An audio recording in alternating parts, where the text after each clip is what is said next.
During Christmas dinner at my son's house, a sudden violent wave of nausea forced me out of my chair. I just needed a glass of water and my heart medication. But what I saw through the cracked kitchen door made me slowly reach into my pocket and dial 911.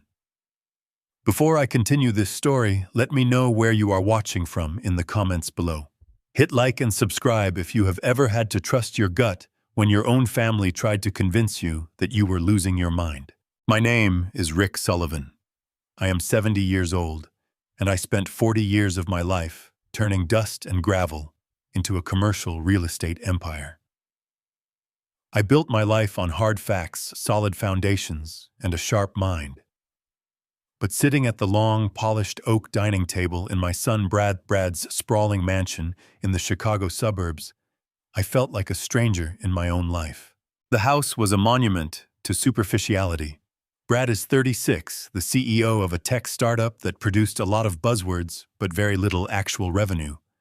Yet here he was, living in a $5 million home in one of the most exclusive neighborhoods in Illinois.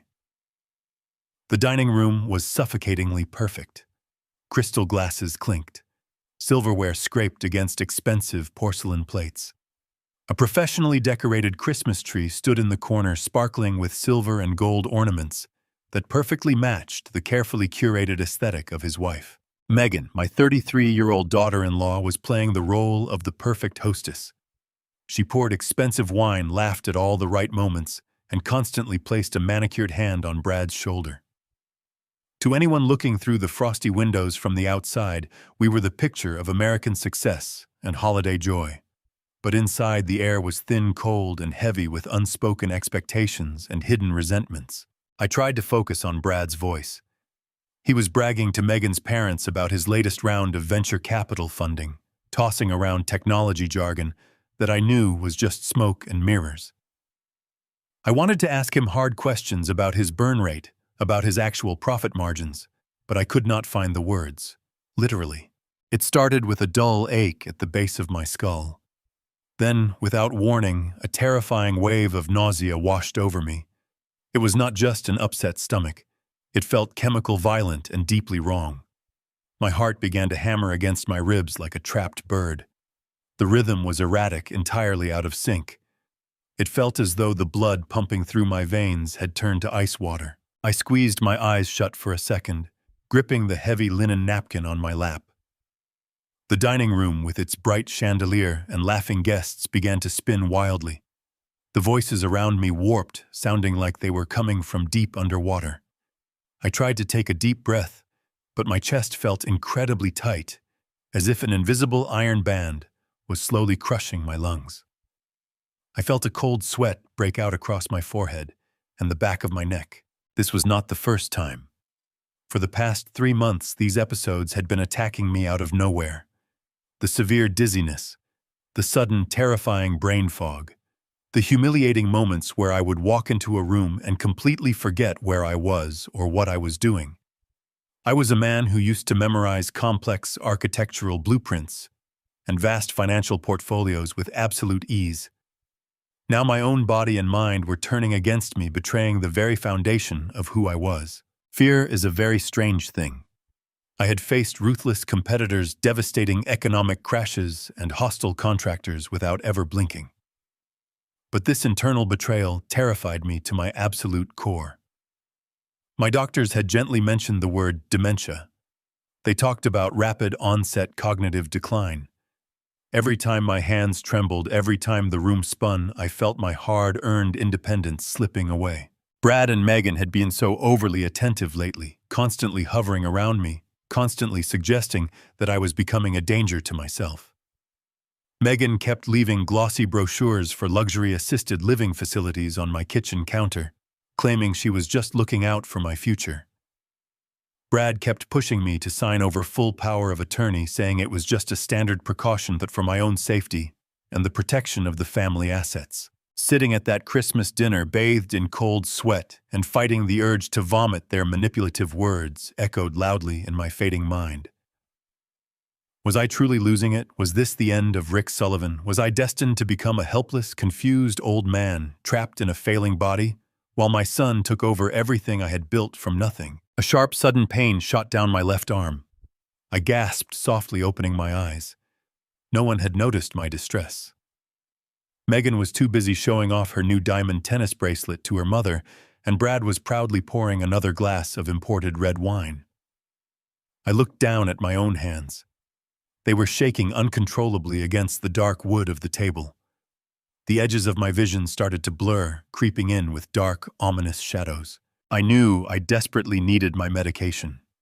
My cardiologist had prescribed a very specific, very expensive heart capsule to manage my irregular palpitations, but I had left the plastic bottle in my heavy winter coat pocket, which was hanging over a chair in the kitchen. I pushed my chair back slowly. The wooden legs scraped loudly against the polished marble floor, cutting sharply through the polite chatter.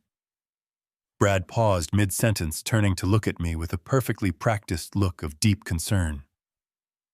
"Are you all right, Dad?" Brad asked, his voice smooth and deliberately loud enough for everyone at the table to hear clearly. "You look a little pale. Do you need to go lie down in the guest room again?" His tone was horribly patronizing. It was the exact voice you use to speak to a frightened, fragile toddler, not a grown man.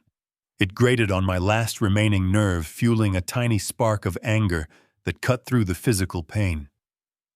"I am fine," I managed to say, though my voice sounded incredibly weak and raspy, completely devoid of its usual commanding authority. "I just need a glass of cold water. I am going to the kitchen for a moment. Let me get it for you, Rick." Megan chimed in immediately, standing up quickly, her expensive silk dress rustling in the quiet room. "You really should not be walking around alone if you are having another one of your dizzy spells." "No." I raised a trembling hand, putting as much force into the single word as my failing lungs would allow. "I can get my own water, Megan. Please just continue your dinner." I did not wait for her response. I turned away from the table, gripping the high back of my chair for a brief second to steady my shaking legs. The long hallway leading from the dining room to the kitchen felt like it was miles long. Every step I took was a massive battle against gravity. My vision swam, and the expensive framed artwork on the walls blurred into meaningless streaks of color. My breath came in shallow, ragged gasps. I just needed to reach the granite island, grab my pills from my coat, and swallow them down. I desperately hoped the medication would clear the fog in my brain, stop the violent hammering in my chest, and give me back my dignity before I collapsed in front of my guests. I leaned heavily against the cool plaster wall as I approached the kitchen doors. They were classic swinging double wooden doors, currently pushed almost entirely shut to hide the catering mess from the dining room. The faint hum of the massive luxury refrigerator and the soft glow of the under-cabinet lighting spilled out through the narrow crack between the doors. I reached out a shaking hand to push the heavy door open, desperate for physical relief, desperate for a brief moment of quiet isolation to pull myself together. But as my fingers brushed the cold wood, I paused. I looked through the narrow crack into the bright kitchen, and the terrifying physical pain in my chest was instantly replaced by a cold, paralyzing, and absolute shock. Through that narrow gap between the heavy wooden doors, the bright, sterile light of the kitchen cut across my face.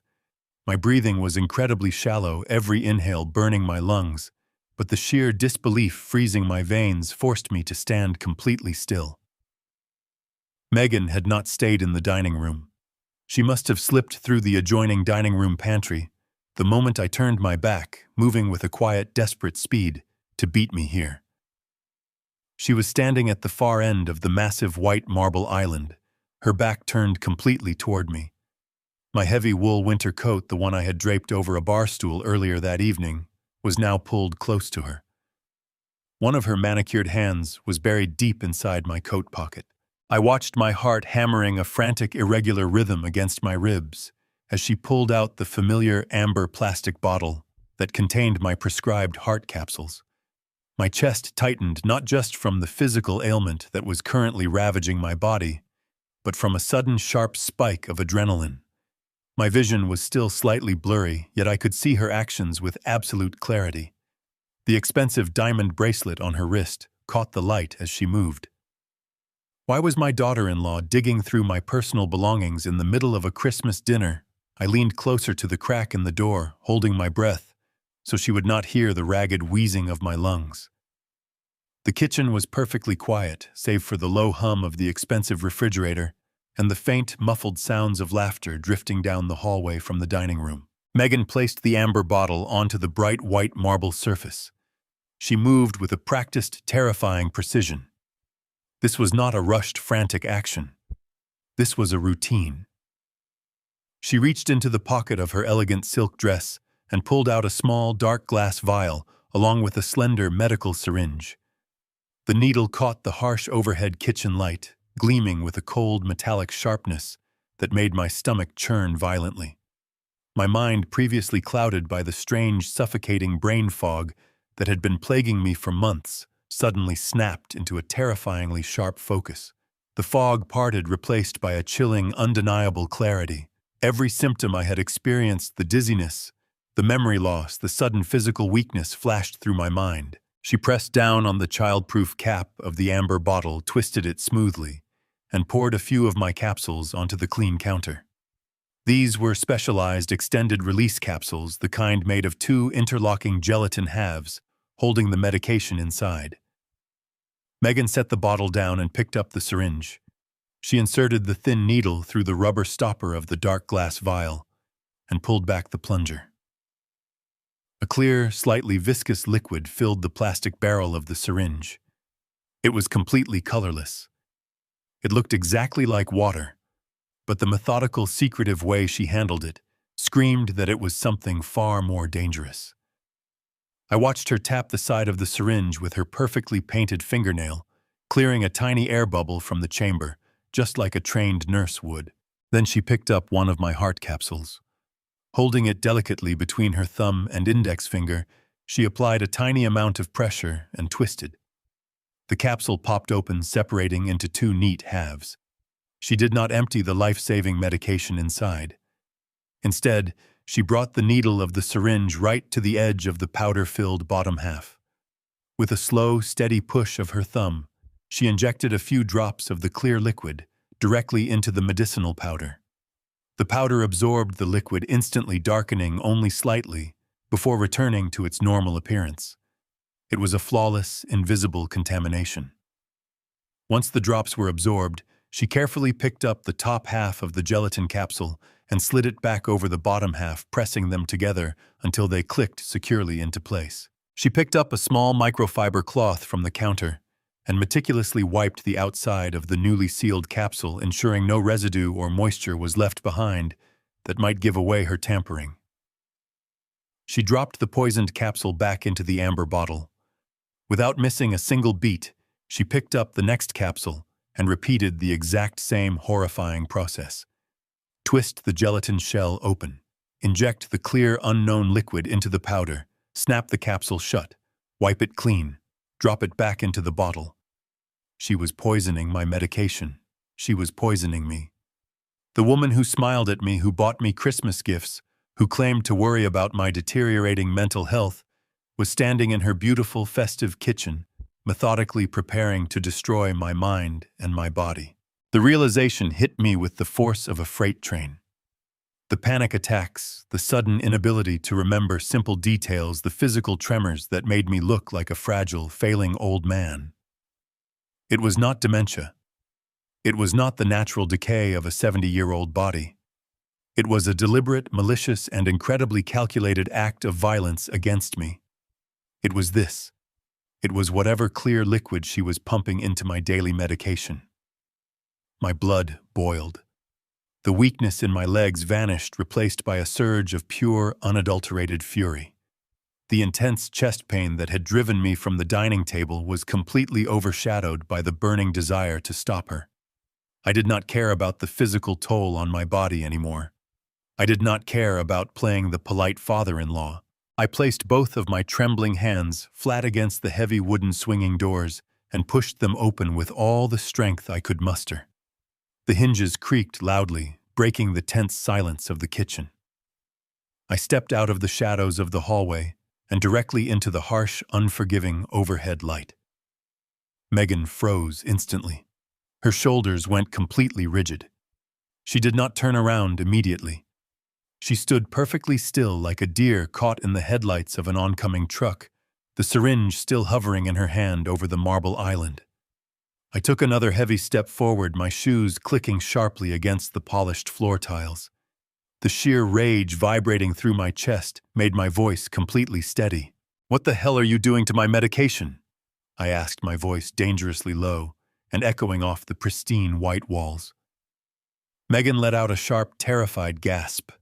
She spun around, her eyes wide with absolute horror. Her fingers lost their grip. The plastic syringe slipped from her hand and dropped clattering loudly against the solid marble countertop before rolling to a stop near my pill bottle. Her mouth opened, but no sound came out. She stared at me, trembling. Before I could take a step to demand an answer, the heavy wooden door on the opposite side of the kitchen swung wide open and hit the wall. Brad stepped into the room, holding an empty glass in his hand, completely unaware of the scene he was walking into. Brad stepped into the room, holding an empty glass in his hand, completely unaware of the scene he was walking into. He froze just a few steps past the threshold. He looked at me standing rigid by the swinging doors, and then his gaze shifted to his wife. The clatter of the plastic syringe hitting the marble island seemed to echo endlessly in the silent room. For a fraction of a second, the kitchen was suspended in an agonizing stillness. Then the performance began. Megan did not simply explain herself. She collapsed. Her shoulders hitched, her face crumpled into a mask of absolute devastation, and a piercing sob tore from her throat. She buried her face in her hands, her shoulders shaking violently under her expensive silk dress. It was an instant, seamless transition from a cold, calculating predator to a fragile, misunderstood victim. The sheer speed of the transformation was terrifying to witness. Brad dropped his empty glass on the nearest counter and rushed to her side. He wrapped his arms around her trembling frame, pulling her close, his face etched with sudden alarm. He demanded to know what was wrong and what had happened. Megan pointed a shaking finger at the counter, her voice hitching with expertly timed gasps. She cried that she was only trying to help me, that she could not bear to see me fading away right in front of their eyes. Through a torrent of dramatic tears, she told Brad that the liquid in the dark glass vial was just a high concentration of liquid vitamin B12. She claimed she had purchased it from an exclusive holistic wellness clinic downtown.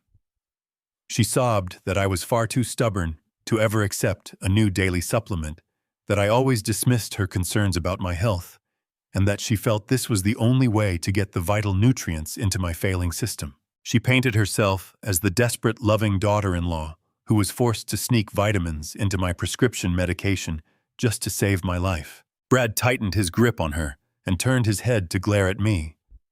The look of concern on his face vanished completely, replaced instantly by a glaring, aggressive hostility. He did not ask for my side of the story. He did not question why his wife was conducting secretive chemistry experiments in their kitchen with a medical syringe. Instead, he unleashed a barrage of verbal assaults aimed directly at my sanity. He took a threatening step forward, raising his voice so loudly it bordered on a shout. He told me I was completely out of line, that my behavior was erratic and deeply offensive. He pointed his finger at my chest, weaponizing every single moment of weakness I had displayed over the past 3 months. He reminded me of the time I forgot where I parked my car, the afternoon I lost my train of thought during a simple conversation, and the frequent dizzy spells that left me leaning against the walls for support. He threw those vulnerable moments back in my face with a brutal, crushing precision. He told me my mind was rapidly deteriorating, that the doctors had warned them this would happen, and that I was now suffering from severe paranoid delusions. He said it was incredibly common for dementia patients to suddenly believe their loved ones were trying to harm them. He called my reaction a textbook symptom of my failing brain. His voice dripped with a toxic mixture of pity and condescension. He insisted that Megan was the only person caring enough to take an active interest in my well-being, while I was acting like a terrified, confused old man chasing imaginary shadows. He demanded that I apologize to his wife immediately. He warned me that if I continued down this path of baseless paranoia, he would have no choice but to step in and make the difficult medical decisions for me. He was openly threatening to take control of my life, using my fabricated illness as the perfect justification. I stood perfectly still, letting his harsh words wash over me like freezing rain. For one fleeting, terrifying second, a heavy blanket of doubt threatened to smother my thoughts. Was he right? Was my brain simply fabricating a nightmare out of a misunderstanding? The symptoms were real, the confusion was real, and the fear was certainly real. My chest continued to ache, a dull, throbbing pain that served as a constant reminder of my physical vulnerability. The kitchen lights felt blindingly bright, illuminating the flawless facade of their domestic bliss. The granite countertops, the stainless steel appliances, the imported tiles, everything around me projected an image of success and safety. It was maddeningly disorienting to stand in the heart of my son's beautiful home and feel like prey trapped in a cage. But the instinct that had kept me alive and thriving in the cutthroat world of commercial real estate for 4 decades finally kicked in.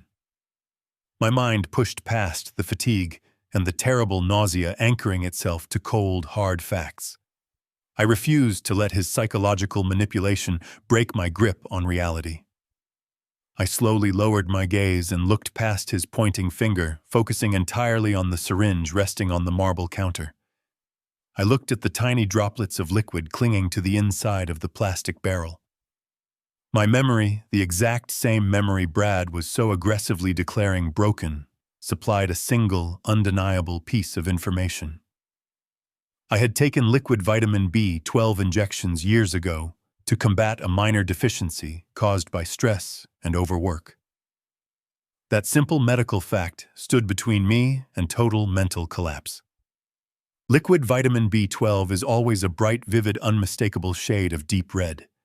The liquid in that syringe, reflecting the harsh overhead lights, was completely, perfectly clear. It was definitely not a vitamin. It was a deadly poison. The realization settled over me with the heavy, suffocating weight of a solid concrete block crushing the breath from my lungs. The two people staring at me with a sickening mixture of fake tears and manufactured outrage were fully aware of that terrifying fact.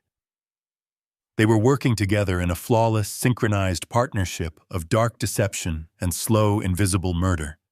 The loving, successful son and the deeply caring, devoted daughter-in-law were meticulously planning my painful demise brick by brick and dose by dose.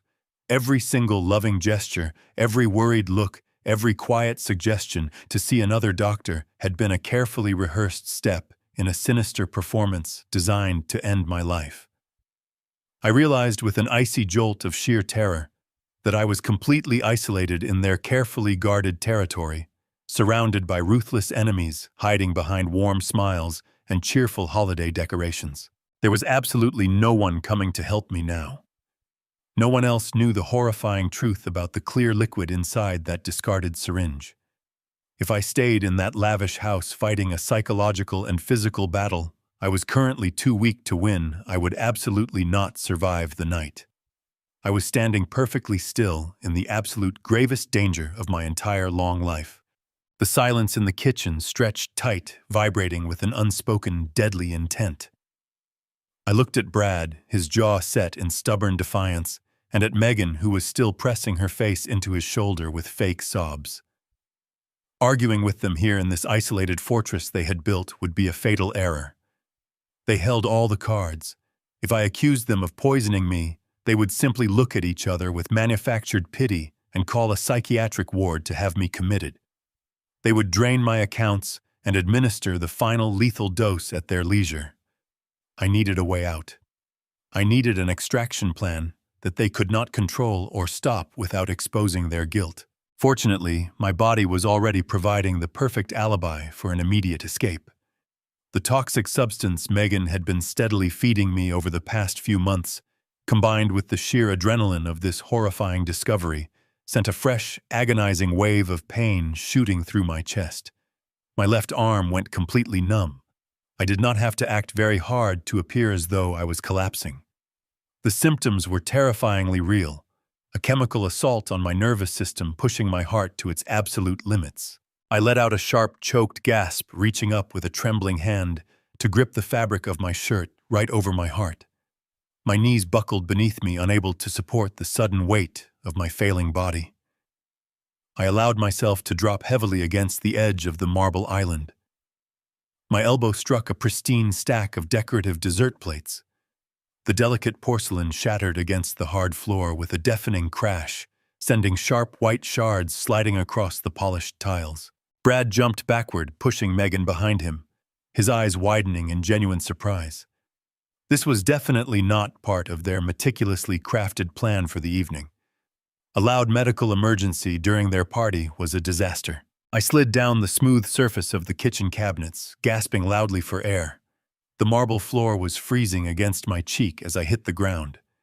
I curled onto my side, clutching my chest with both hands, my breathing coming in short, ragged wheezes that sounded like tearing paper. "Dad!"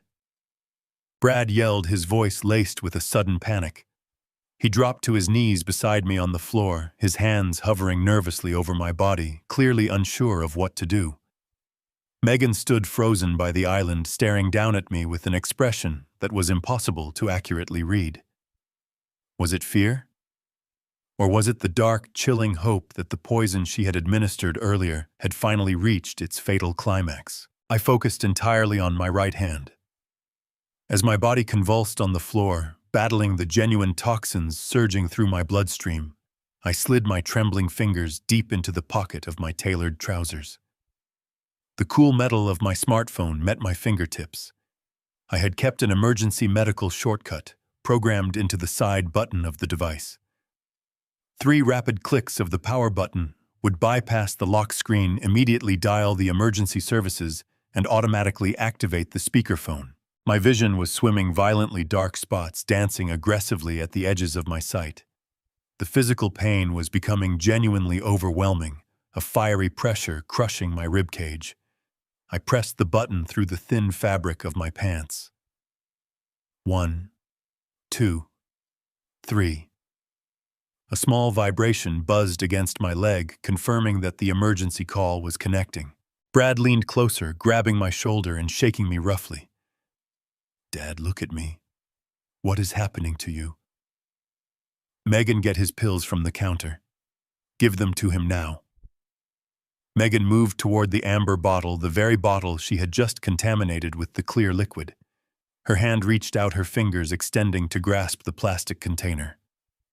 If she managed to give me another tainted pill right now while my heart was already failing, it would undoubtedly be the end. Before her fingers could brush the plastic bottle, a loud, crisp, and unmistakable voice echoed from my pocket, cutting sharply through the chaotic noise of the kitchen. 911, what is your emergency?" The dispatcher's voice rang out sharp, clear, and highly authoritative, amplified by the phone's speaker setting. Brad pulled his hands away from my shoulder as if my skin had caught fire. He stumbled backward, his dress shoes slipping slightly on the marble floor. Megan gasped, snatching her hand back from the counter and taking a step away from the contaminated pills. Her eyes darted frantically toward my pocket, wide with horror. The sheer terror etched into their faces was a profound validation of my survival instincts. They had entirely lost control of the situation. The invisible murder they had been orchestrating in the shadows had suddenly been dragged into the bright, unyielding light of a recorded emergency call. "Hello," the dispatcher repeated, her voice carrying a professional urgency. "We have an emergency alert from this location. Are you in need of medical assistance?" I forced myself to speak, ensuring my voice sounded weak, trembling, and terrified, guaranteeing my words were captured forever on the official recorded line. "Chest pain. Severe chest pain. Please help me. I am having a heart attack." I managed to rattle off their street address between ragged breaths, making absolutely certain the authorities knew exactly where to send the ambulance. "Help is on the way, sir," the dispatcher assured me quickly. "Stay on the line. The paramedics have been dispatched to your location. Is there anyone else with you who can unlock the front door?" "My son," I gasped out, looking directly up at Brad. My son is here. He will open the door. Brad stood frozen, his chest heaving. He looked wildly at Megan, who was staring back at him with silent, mounting panic. They were trapped. They could not stop the paramedics from coming.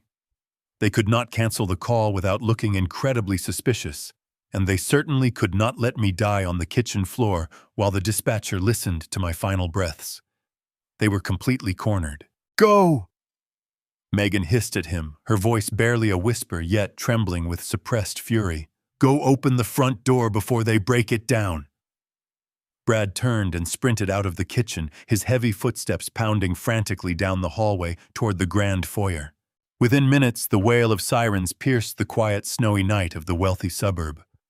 The red and white flashing lights reflected off the frost-covered windows of the kitchen, casting a chaotic, urgent glow across the white marble countertops. Heavy boots thumped rapidly through the front door and down the hallway. 3 paramedics burst through the swinging kitchen doors carrying heavy medical bags and a portable defibrillator. They immediately surrounded me, pushing Megan out of the way. Their hands were quick, professional, and reassuringly firm. They began checking my pulse, strapping a blood pressure cuff to my arm, and asking rapid-fire questions about my symptoms, my medical history, and the pain in my chest. I pointed weakly toward the counter. "My pills. Please bring my pills. I need them to go to the hospital with me." One of the paramedics quickly grabbed the amber bottle, tossing it into his medical bag without a second thought. Megan watched the bottle disappear, her face pale, her hands clenching into tight, anxious fists at her sides. She had just watched the primary evidence of her attempted murder get safely packed away by a first responder. As they lifted me onto a portable stretcher, Brad appeared in the doorway, looking breathless and terrified. He reached out, attempting to place a hand on my shoulder, trying to play the role of the devastated, supportive son for the paramedics. "We will follow right behind you in the car, Dad," Brad said, his voice shaking with feigned emotion. "We will be right there." "No," I whispered, turning my face from him, looking directly at the lead paramedic. "Just take me. I do not want them in the ambulance. Please, just get me out of here." The paramedic nodded, sensing the tension, prioritizing the comfort and safety of the patient. "We need to move quickly, sir," he said to Brad, blocking his path. "You can meet us at City General Hospital." As the paramedics wheeled me out of the kitchen through the grand foyer and out into the freezing, chaotic night, I looked back one last time. Brad and Megan were standing perfectly still in the brightly lit doorway of their beautiful mansion, watching me escape their deadly trap. The ambulance doors slammed shut, enclosing me in a safe, sterile environment. As the vehicle lurched forward, speeding away from the house, I closed my eyes and let out a long, shuddering breath. I had survived the night, but the war for my life, my mind, and my legacy had only just begun. The harsh fluorescent lights of the emergency room blinded me as the paramedics rushed my stretcher through the sliding doors. The wail of the ambulance was instantly replaced by the clinical symphony of the hospital. Monitors beeped in rhythmic pulses, rubber-soled shoes squeaked against polished floors, and the sharp scent of rubbing alcohol stung my nostrils. It was a cold environment stripped of warmth, but to me it felt like an absolute sanctuary. I was finally out of their house. I was surrounded by professionals whose sole objective was keeping people alive. The paramedics transferred me to a narrow hospital bed in a private trauma bay, rattling off my vital signs to an attending physician with a digital tablet. The physical pain in my chest was slowly subsiding into a dull ache, but the frantic racing of my heart remained. I knew I had a narrow window of opportunity before Brad and Megan arrived at the hospital. They would try to hijack the narrative, painting me as a confused senior citizen who needed psychiatric help. I needed to establish firm control over my medical care immediately. As the paramedics backed away and a nurse moved in to attach sticky electrodes to my chest, I reached out and grabbed the sleeve of the attending doctor's white coat. I gripped the stiff fabric with all the physical strength my trembling hands could muster, forcing him to look directly into my eyes. He was a young man, probably no older than my son, with tired eyes and a laminated badge that read, "Dr. Aris." I pulled him closer, ignoring the nurse trying to insert an intravenous line into my forearm. "I need you to listen very carefully," I said, making sure my voice was steady, authoritative, and devoid of the frailty I had exhibited back at the house. "My son and his wife are following the ambulance. When they arrive at this facility, I want them permanently barred from this room. They are not to be given any information about my condition, my treatment, or my test results. I am of sound mind, and I explicitly deny them any medical proxy or visitation rights. Put it in my permanent file right now." Dr. Aris blinked clearly, taken aback by the sudden clarity in my voice. He looked down at his chart, then back at my face, shifting into cautious alertness. "I understand, sir," he replied slowly, tapping a note into his tablet. "We respect patient privacy above all else here. They will not be allowed past the front reception desk without your express verbal permission." I released his sleeve and took a deep, shaky breath, letting my head fall back against the stiff hospital pillow. Now I continued, my gaze fixed on the sterile white ceiling tiles above me. "I need you to order a full and comprehensive toxicology screen. I want my blood drawn immediately, and I want the laboratory results expedited." The young doctor frowned slightly, his brow furrowing in genuine medical confusion.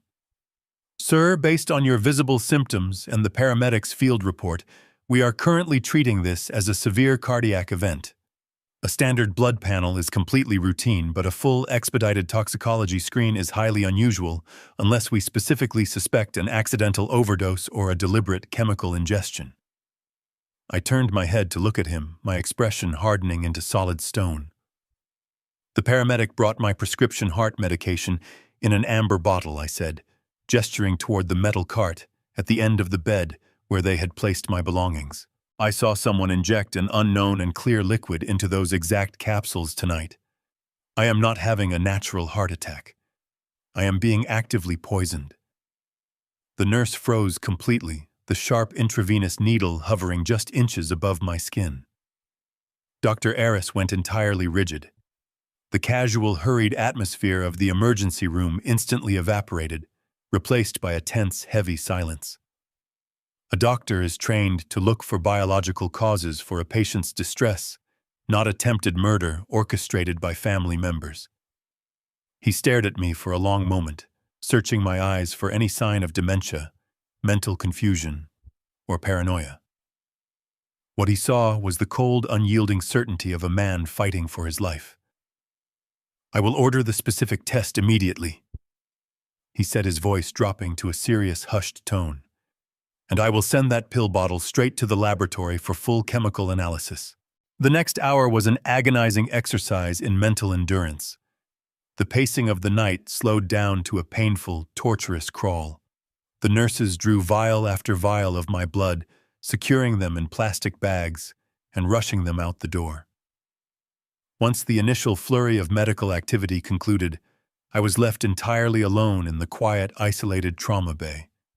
The rhythmic beeping of my heart monitor was the only sound keeping me company.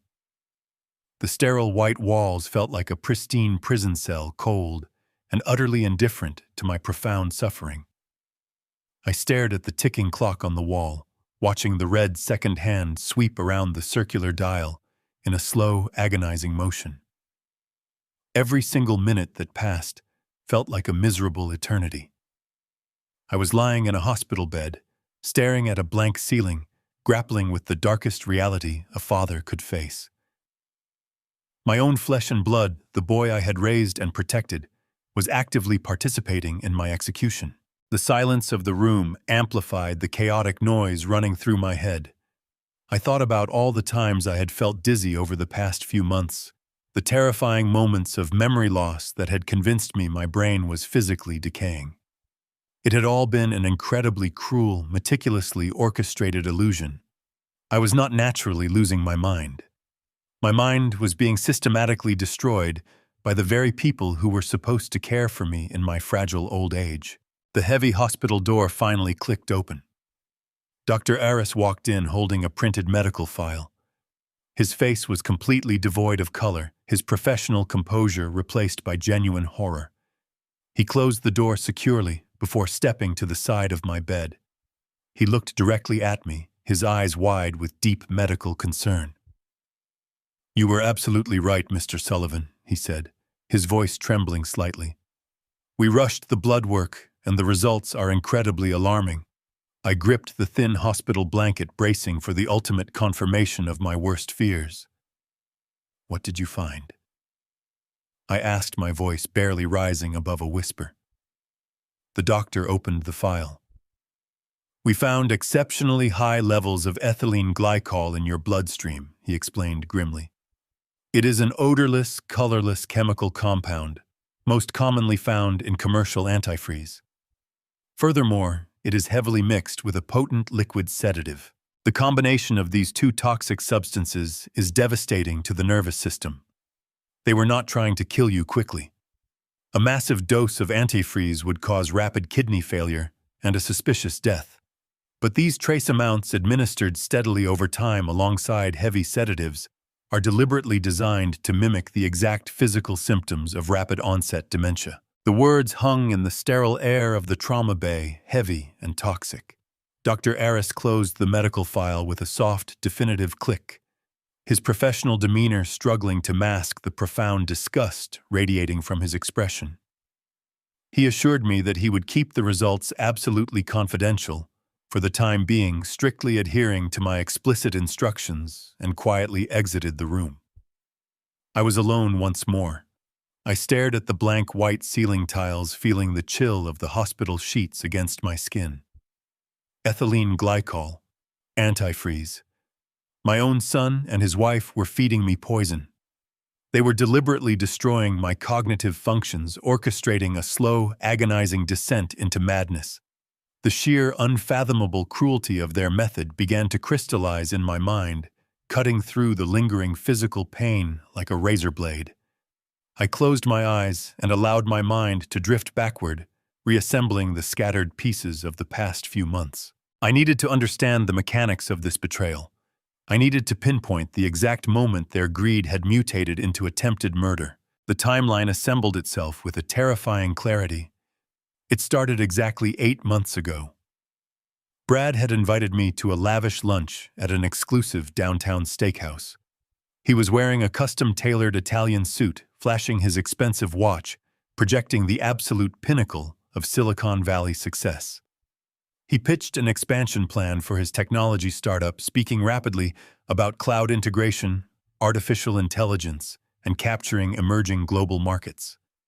He slid a glossy portfolio across the table and boldly asked for a $6 million investment from my personal accounts. He called it a guaranteed bridge to generational wealth. But I did not build a commercial real estate empire by handing over millions of dollars based on glossy brochures and buzzwords. I demanded to see the raw, unfiltered financial data. I requested access to his general ledgers, his payroll expenses, and his actual profit margins. Brad had hesitated, his confident smile faltering for just a fraction of a second. When he finally provided the documents a week later, my experienced eyes immediately saw through the smoke and mirrors. The company was bleeding capital at an unsustainable rate. They had no tangible product, no reliable revenue stream, and massive outstanding liabilities. I told him no. I sat in his sleek, glass-walled office and delivered the harsh, unyielding truth. I told him I would not throw $6 million into a sinking ship. I advised him to downsize, cut his extravagant personal expenses, and focus on fundamental business mechanics. Brad had nodded, masking his deep resentment behind a tight, forced smile. He told me he respected my business acumen and promised to implement my advice. I believed him. That was my first catastrophic mistake. Shortly after that rejection, the strange physical symptoms began. The sudden vertigo, the terrifying memory lapses, the moments where I could not recall the name of a close friend or the details of a recent conversation. And right alongside my manufactured physical decline came Megan. My sweet, attentive daughter-in-law smoothly stepped into the role of my primary caregiver. She began dropping by my house unannounced, bringing healthy meals, organizing my pill organizers, and tidying up my paperwork. At the time, I perceived it as genuine familial love, But looking back through the lens of the toxicology report, her actions were chillingly predatory. 3 months ago, she sat me down at my kitchen table, pouring me a cup of the very tea she had likely laced with poison. She gently placed her hand over mine, her eyes swimming with manufactured sympathy. She told me how deeply concerned she and Brad were about my fading memory. She spoke about the heavy burdens of aging and the necessity of preparing for the absolute worst-case scenarios. Then she pulled a neatly printed legal document from her designer handbag. It was a comprehensive, durable power of attorney. She explained in a soft, soothing voice that signing it was merely a standard precaution. It would allow Brad to manage my complex financial affairs, pay my medical bills, and make crucial healthcare decisions if my mind continued to deteriorate. She framed it as the ultimate act of paternal love, a way to spare them the agony of going through the probate courts if I suddenly became incapacitated. I had resisted. I told her my lawyers already had contingencies in place. But she persisted quietly, bringing the document to every family gathering, subtly reminding me of my growing frailty. Lying in the hospital bed, the final piece of the puzzle snapped into place with a sickening thud. The motive was not just simple theft. It was absolute, unchecked control over my entire $12 million retirement fund. My wealth was securely locked away in various trusts and managed accounts. If I died suddenly from a massive dose of poison, it would trigger a mandatory autopsy. A suspicious death would immediately initiate a massive police investigation, and my assets would be instantly frozen by the probate court. Brad and Megan would not see a single dime until the investigation concluded, and they would likely be the prime suspects. Death was too messy. Death was too legally complicated for them. They needed me alive, but they needed me completely helpless. They needed me declared legally incompetent by a licensed medical professional. If I was diagnosed with severe rapid-onset dementia, I would be stripped of my legal autonomy. The courts would happily grant Brad the power of attorney. He would gain immediate, undisputed access to all $12 million. He could legally liquidate my assets, sell my properties, and funnel the money directly into his failing tech company to cover his massive debts. He could drain my life savings down to the very last penny while keeping me locked away in an expensive memory care facility, drooling into a cup unable to communicate the horrifying truth to anyone. The poison was designed to erase my mind while keeping my heart beating, just long enough for them to empty the bank vaults. The realization brought a fresh wave of nausea, completely unrelated to the chemical cocktail coursing through my veins. The sheer magnitude of their betrayal was staggering to comprehend. I had spent 4 decades sacrificing my time, my energy, and my peace of mind to ensure my son would never know the bitter sting of poverty. I had funded his elite education, paid for his lavish wedding, and provided the financial safety net that allowed him to play the role of a successful tech visionary. I had given him every possible advantage in life. In return, he had meticulously planned to hollow out my brain with antifreeze just to steal the final fruits of my lifelong labor. My chest tightened as I stared at the blinking green numbers on the heart monitor stationed beside my bed. The steady rhythmic beeping was a stark reminder that my heart was still beating. I was still alive. I was still breathing. And most importantly, my mind was still sharp. The fog of the sedatives was slowly lifting, replaced by a cold, burning clarity. They thought I was a vulnerable, declining old man who would simply fade quietly into the shadows of a nursing home. They thought I would surrender my $12 million legacy without a fight. They had drastically underestimated the very foundation of my character. I closed my eyes and took a long, deep breath, letting the sterile hospital air fill my lungs. The fear that had paralyzed me during the Christmas dinner was completely gone.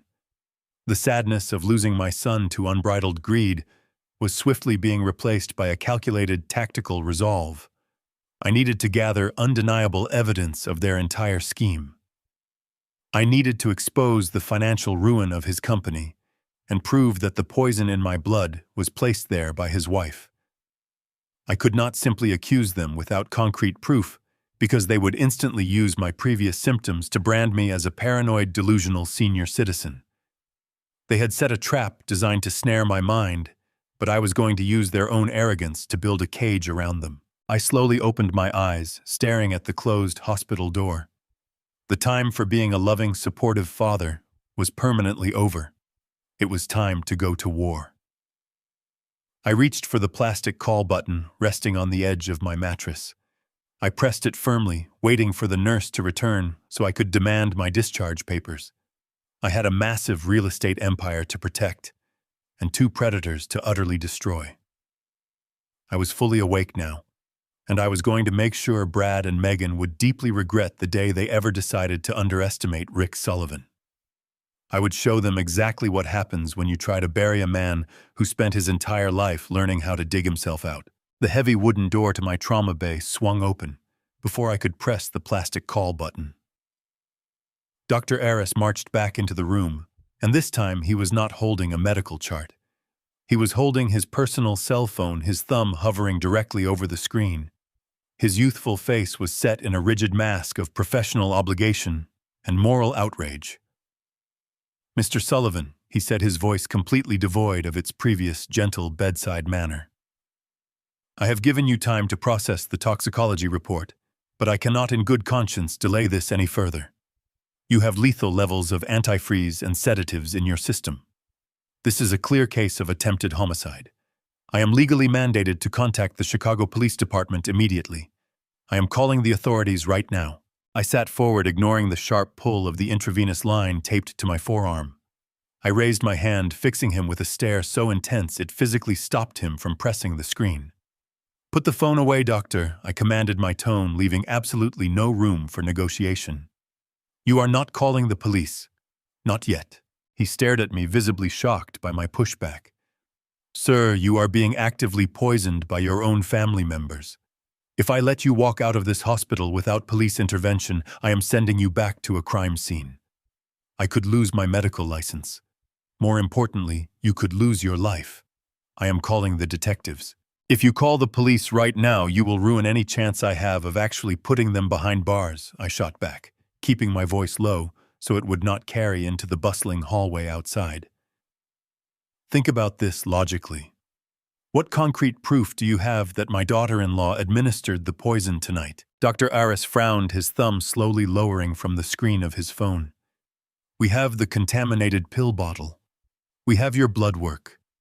We have your eyewitness testimony from the kitchen.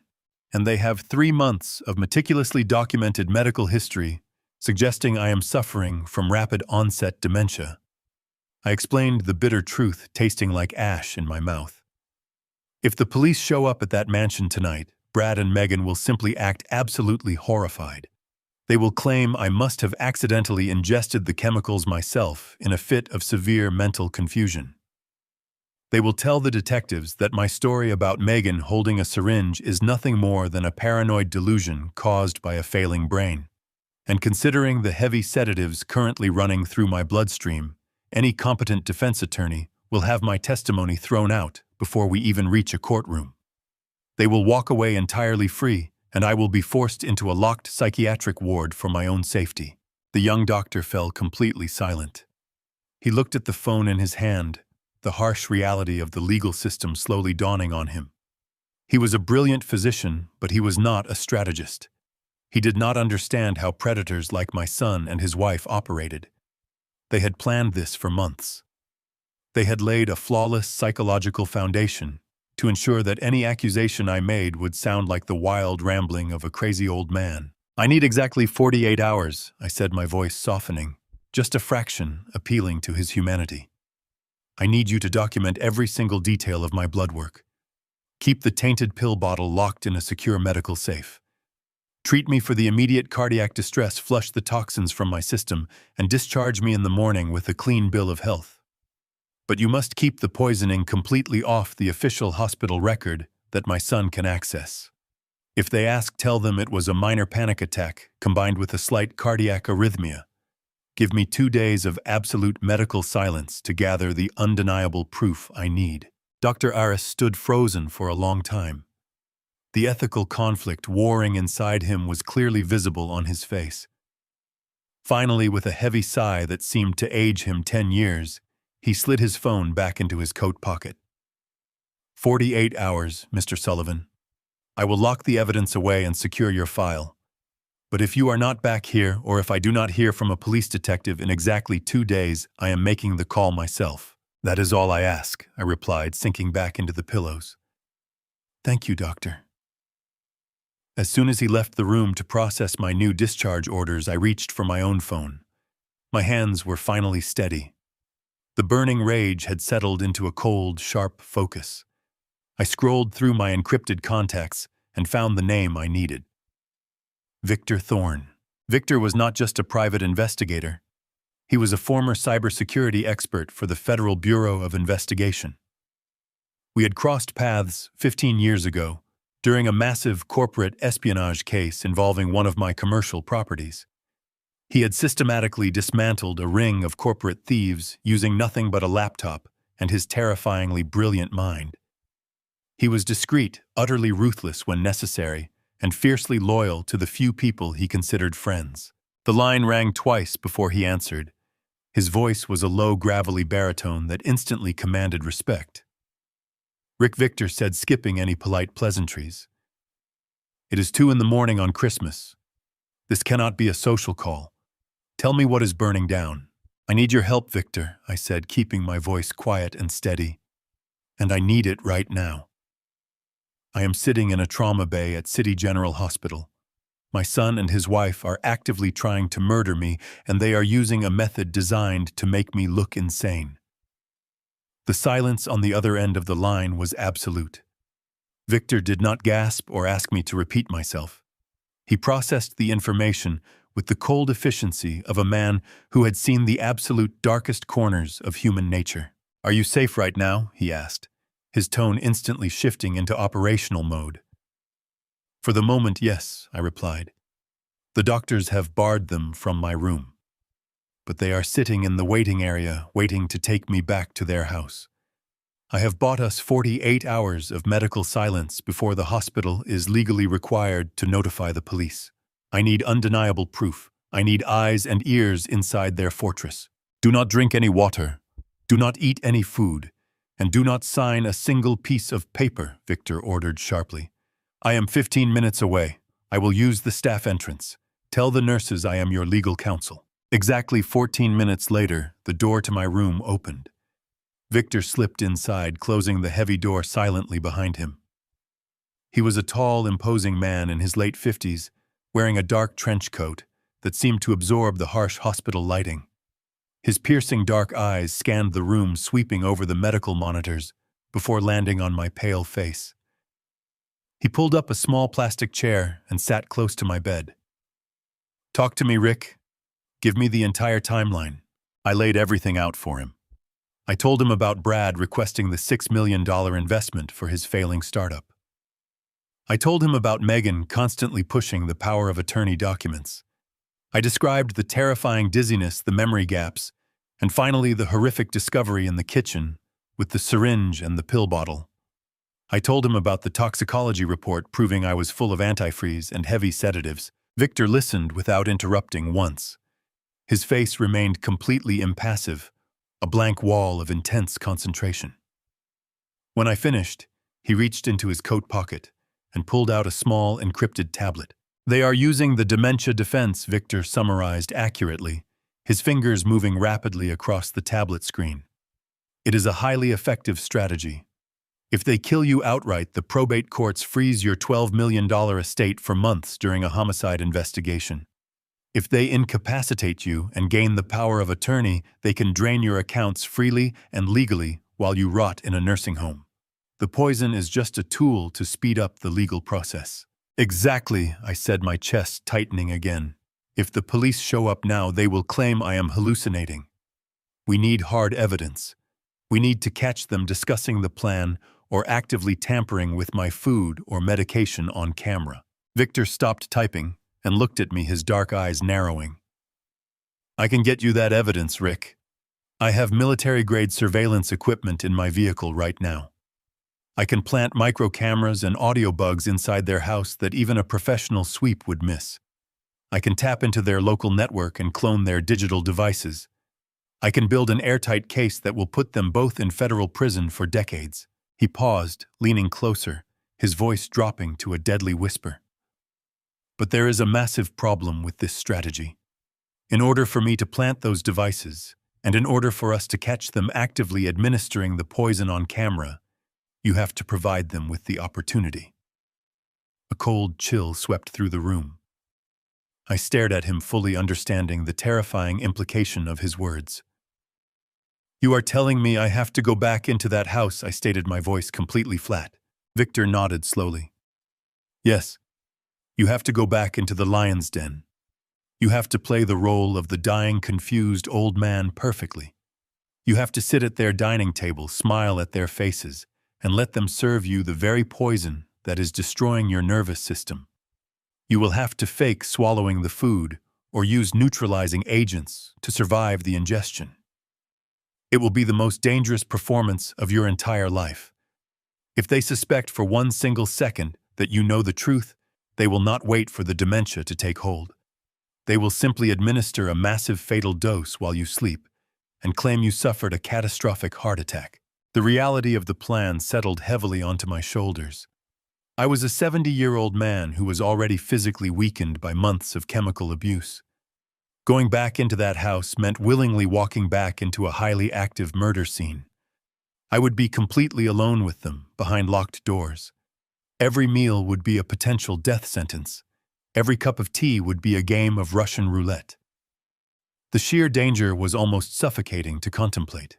But as I thought about my son, about the cold, calculating greed that had driven him to try and hollow out my brain for money, the fear evaporated. I looked at Victor, my jaw clenching with absolute resolve. "Get your equipment ready, Victor. I am going back in. Let us show them exactly how to play this deadly game. I will not let my own blood bury me alive. We will gather the proof and we will end them permanently once and for all."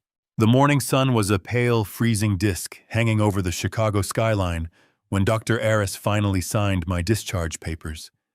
He handed me a fabricated medical summary detailing a minor panic attack and an irregular heartbeat, exactly as we had carefully planned. He did not say a word as he handed me the clipboard, but the heavy, knowing look in his eyes spoke volumes. He was sending me back into the abyss.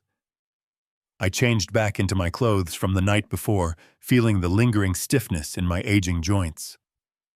Victor had already departed, leaving me with an encrypted burner phone and a specialized supply of high-grade activated charcoal capsules tightly secured in my inner coat pocket. My instructions were absolute. I was to swallow 2 capsules secretly before every single meal to bind and completely neutralize whatever dangerous toxins Megan attempted to feed me. A young nurse wheeled me through the sliding glass doors of the busy emergency room toward the patient loading zone. Brad's sleek black luxury SUV was already idling right at the curb. As the nurse locked the brakes on my wheelchair, Brad and Megan stepped out of the vehicle, their faces instantly twisting into identical masks of exaggerated, suffocating concern. Megan rushed forward, her heels clicking rapidly on the icy pavement. She dropped to her knees beside my wheelchair, wrapping her arms around my neck in a tight embrace that smelled strongly of expensive floral perfume. I forced my body to remain completely limp, allowing my shoulders to slump and my head to tremble slightly. I needed them to believe that the unexpected hospitalization had permanently broken my spirit, that the immense fear of a failing mind had finally eroded my fierce independence and left me utterly vulnerable. "Oh, Rick," Megan cried out, her voice loud enough for the passing hospital staff to hear clearly. "We were so incredibly terrified. We stayed awake the entire night praying for your safety. You gave us such a terrible fright yesterday." I slowly raised a shaking hand, patting her back with the clumsy, uncoordinated movement of a defeated old man. "I am all right, Megan," I muttered intentionally, making my voice sound reedy and weak. I just became so confused. Everything started spinning around, and I did not know where I was. I am so deeply sorry for ruining the Christmas dinner. Brad stepped forward, placing a heavy, patronizing hand directly on my shoulder. He squeezed it just a fraction too tight. "You do not need to apologize, Dad," he said smoothly. "The doctor explained everything to us. It was a severe panic attack triggered by overwhelming cognitive stress." I nodded slowly, letting my gaze wander blankly toward the hospital entrance, playing the part of a man whose grasp on reality was slipping away. Brad gently hoisted me up from the wheelchair and helped me into the plush leather passenger seat of the massive SUV. During the long, quiet drive back to their suburban mansion, I kept my eyes completely closed, pretending to doze. In reality, my mind was racing with terrifying clarity. I listened to the soft, rhythmic hum of the vehicle's engine and the hushed, triumphant whispers exchanged between my son and his wife in the front seats. They did not say anything explicitly incriminating, but the tone of their voices told me absolutely everything I needed to know. The underlying tension from the previous night had completely evaporated. They were relaxed, confident, and utterly smug. They believed the hospital visit was a massive victory. When we finally arrived at the sprawling estate, the grand foyer felt entirely different than it had just 12 hours ago. It was no longer a beautiful symbol of my son's superficial success. It was an active battlefield, and I was stepping directly onto the front lines. Brad insisted on holding my arm securely as we walked slowly toward the main living room. He guided me to a plush, oversized recliner near the stone fireplace, treating me as if my bones were made of fragile glass. I sank heavily into the soft cushions, letting out a long, theatrical sigh of physical exhaustion.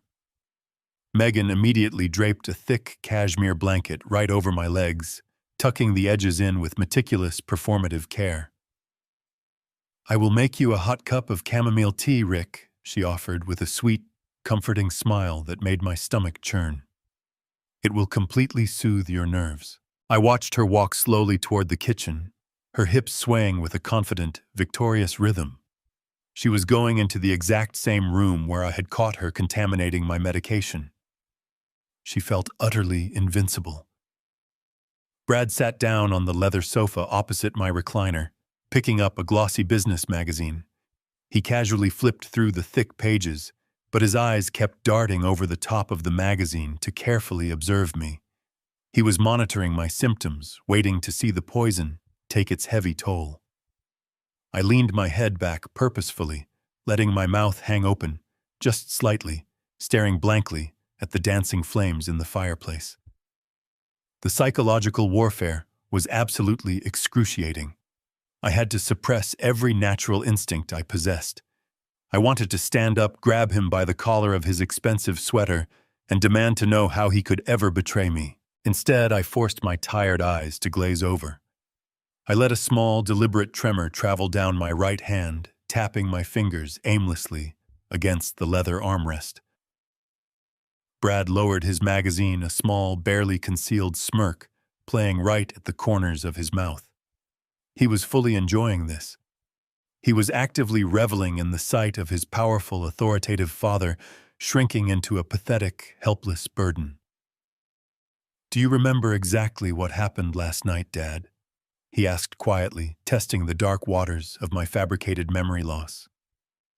"You were incredibly disoriented. You were rambling about someone being in the kitchen." I blinked slowly, turning my heavy head to look at him with a perfectly crafted expression of utter bewilderment. "The kitchen," I mumbled, rubbing my forehead as if trying to massage a headache away. No. No, I do not remember. I just remember the room spinning uncontrollably around me. I really think my mind is playing cruel tricks on me, Brad. I am so terribly tired." The smirk on Brad's face solidified into a broad, satisfied smile. He nodded very sympathetically. "It is okay, Dad. The doctors warned us that confusion and false memories are quite common at this stage. You do not need to worry about managing anything anymore. Megan and I are going to take complete care of you. We are going to handle all the heavy lifting from now on." The sheer audacity of his lie was staggering, but I swallowed my pride and nodded gratefully. 10 minutes later, Megan returned from the kitchen carrying a heavy silver serving tray. She set it down on the low coffee table between us. On the tray rested a steaming porcelain cup of tea and a small ceramic bowl filled with warm, creamy, delicious-looking oatmeal. "You really need to eat something light, Rick," she said, handing me the warm porcelain cup. "The hospital food is never quite enough, and your body needs the physical energy to heal." I stared at the pale, steaming liquid inside the cup. The floral scent of chamomile rose into the air, masking whatever clear, toxic chemical she had undoubtedly slipped into the brew. The true test of my physical endurance had finally arrived. I could not simply refuse to eat. If I suddenly stopped consuming the food she prepared, they would immediately realize I knew all about the poison. I had to consume the meals to maintain the illusion of compliance, and I had to do it while looking them directly in the eyes. My heart hammered a frantic rhythm against my ribs, but I kept my external movements painfully slow and deliberate. I reached out with a heavily trembling hand. I intentionally allowed my fingers to shake violently as I grasped the delicate handle of the teacup. Before Megan had originally entered the room while Brad was completely distracted by his phone, I had already managed to slip 2 activated charcoal capsules from my inner coat pocket into the palm of my left hand. As I brought the teacup toward my lips, I feigned a sudden, severe coughing fit.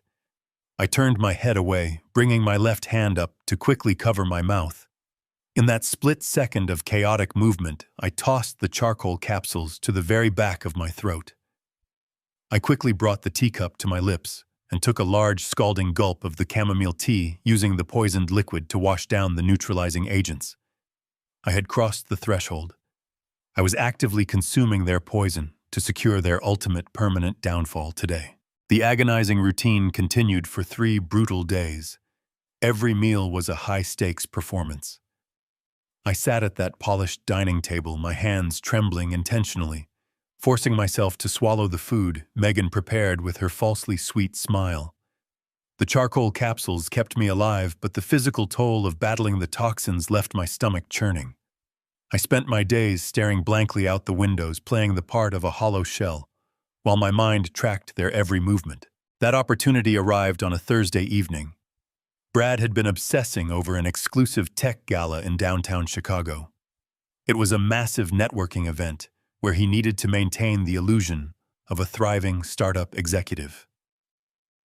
Megan spent hours in her bathroom, preparing to play the role of the successful wife. As the sun dipped below the frozen horizon, they stood in the grand foyer, dressed in expensive formal wear. Megan draped a heavy blanket over my shoulders where I sat. "We will be back late, Rick," she cooed, checking her diamond earrings. "You just rest here." Brad adjusted his silk tie. "Do not try to walk up the stairs by yourself, Dad. Just sleep in the recliner tonight. We do not want you taking a fall." I nodded slowly, letting a vacant, confused expression settle on my face. "Have a wonderful time," I mumbled. The heavy oak front door clicked shut. I listened to the hum of their luxury vehicle starting in the driveway and the crunch of tires backing out onto the street. I waited exactly 5 minutes, counting every agonizing second. When I was absolutely certain they were gone, I threw the blanket off my legs. I stood up, shedding the frail old man persona like a discarded coat. I pulled the encrypted burner phone from its hiding place inside the couch cushion and sent a single text message to Victor. "The house is empty." 10 minutes later, the back patio door swung open without a sound. Victor Thorne stepped into the kitchen, dressed entirely in black, carrying a slim briefcase. He did not waste time with greetings. He moved with the silent efficiency of a predator, entering a new hunting ground. We had an incredibly tight window, and he knew exactly what needed to be done. "I need the primary preparation area," Victor whispered, unpacking tiny, intricate tools onto the kitchen counter. "Where does she handle your food and medication?" I pointed to the far end of the marble island. "Right there. She uses the space next to the espresso machine to open the capsules." Victor nodded, pulling a micro camera from a protective foam case. It was no larger than a grain of rice. He pulled over a small step stool and examined the ornate light fixture hanging directly above the island. With steady surgical precision, he dismantled a small section of the fixture housing, embedding the lens so it pointed directly down at the marble surface. He wired the tiny device into the existing electrical current. In less than 8 minutes, he had secured a flawless, unobstructed view of the exact spot where Megan committed her daily crimes. Next, the audio, Victor said, packing his tools and moving swiftly toward the hallway. I need ears in the spaces where they speak freely. Where is his home office? Down the hall, second door on the left, I directed, following closely behind him. Victor entered Brad's expansive study. The room smelled of expensive leather and arrogant ambition. Victor bypassed the desk entirely and focused on the ceiling. He unscrewed the plastic cover of the smoke detector. From his briefcase, he produced a highly sensitive audio bug capable of picking up whispers from across a large room. He spliced it into the detector's wiring harness, hiding the microphone perfectly behind the slotted plastic vents. He repeated this exact process in the main living room and the master bedroom hallway, turning the house into a comprehensive surveillance net. I stood watch by the front windows, the adrenaline masking my physical exhaustion. Watching Victor work was a masterclass in covert operations. He left zero physical traces, no scratched paint, no displaced furniture. He was standing on the step stool in the foyer, finishing the installation of the final audio receiver inside the central alarm panel when my burner phone vibrated sharply in my pocket. I pulled it out. It was an alert from a motion sensor Victor had placed at the end of the driveway. Victor. I hissed, my heart leaping into my throat. The perimeter sensor just tripped. They are back. Victor froze, his hands still deep inside the alarm panel wiring. He glanced at his specialized wristwatch. It has only been 45 minutes. The gala was supposed to last until midnight. Something must have happened, I said, panic tightening my chest as I saw the sweep of headlights cutting across the front lawn. They are pulling into the driveway now. You have less than 30 seconds. Victor did not panic. His movements merely accelerated into a blur of calculated efficiency. He snapped the plastic cover back onto the alarm panel, wiped the surface with a microfiber cloth, and grabbed his briefcase. Get back in the chair, he ordered quietly, sprinting toward the rear of the house. Act like you are asleep. I scrambled across the living room, throwing myself into the plush leather recliner. I grabbed the heavy cashmere blanket and yanked it up to my chin. I slouched my shoulders, let my head fall to the side, and closed my eyes, forcing my breathing into a slow, rhythmic pattern. I heard the heavy deadbolt on the front door click. The door swung open, bringing a rush of freezing winter air into the foyer. I cannot believe you caused a scene like that. Megan's voice echoed sharply through the hallway, her tone dripping with furious indignation. You humiliated us in front of the primary investors. I did not cause a scene, Brad shot back, his voice tight with suppressed rage. I received an urgent alert. The offshore accounts are being flagged. I had to leave to make a secure call. Their footsteps moved heavily across the hardwood floor. I kept my eyes shut, my muscles completely relaxed, playing the role of the oblivious, medicated burden. I prayed silently that Victor had made it out the back door in time. Brad walked into the living room, his expensive shoes pausing just a few feet away from my chair. I felt his presence looming over me. The tension in the room was thick enough to cut with a knife. He stood there for several agonizing seconds, simply watching me breathe. He is out cold, Brad muttered, turning away from me. Let us go to the office. We need to figure out how to bypass this banking freeze before the end of the week. As they walked down the hall and closed the heavy door to the study, I opened my eyes in the dark. The house was quiet again, but everything had fundamentally changed. My burner phone buzzed once against my leg. It was a single text message from Victor. The surveillance network is live. I smiled. I remained perfectly still in the plush leather recliner for what felt like hours. The grand house settled into a deep, oppressive silence, punctuated only by the occasional groan of the heating system settling against the bitter Chicago cold. My body ached from the physical toll of the day, but my mind was wired, thrumming with a sharp, dangerous energy.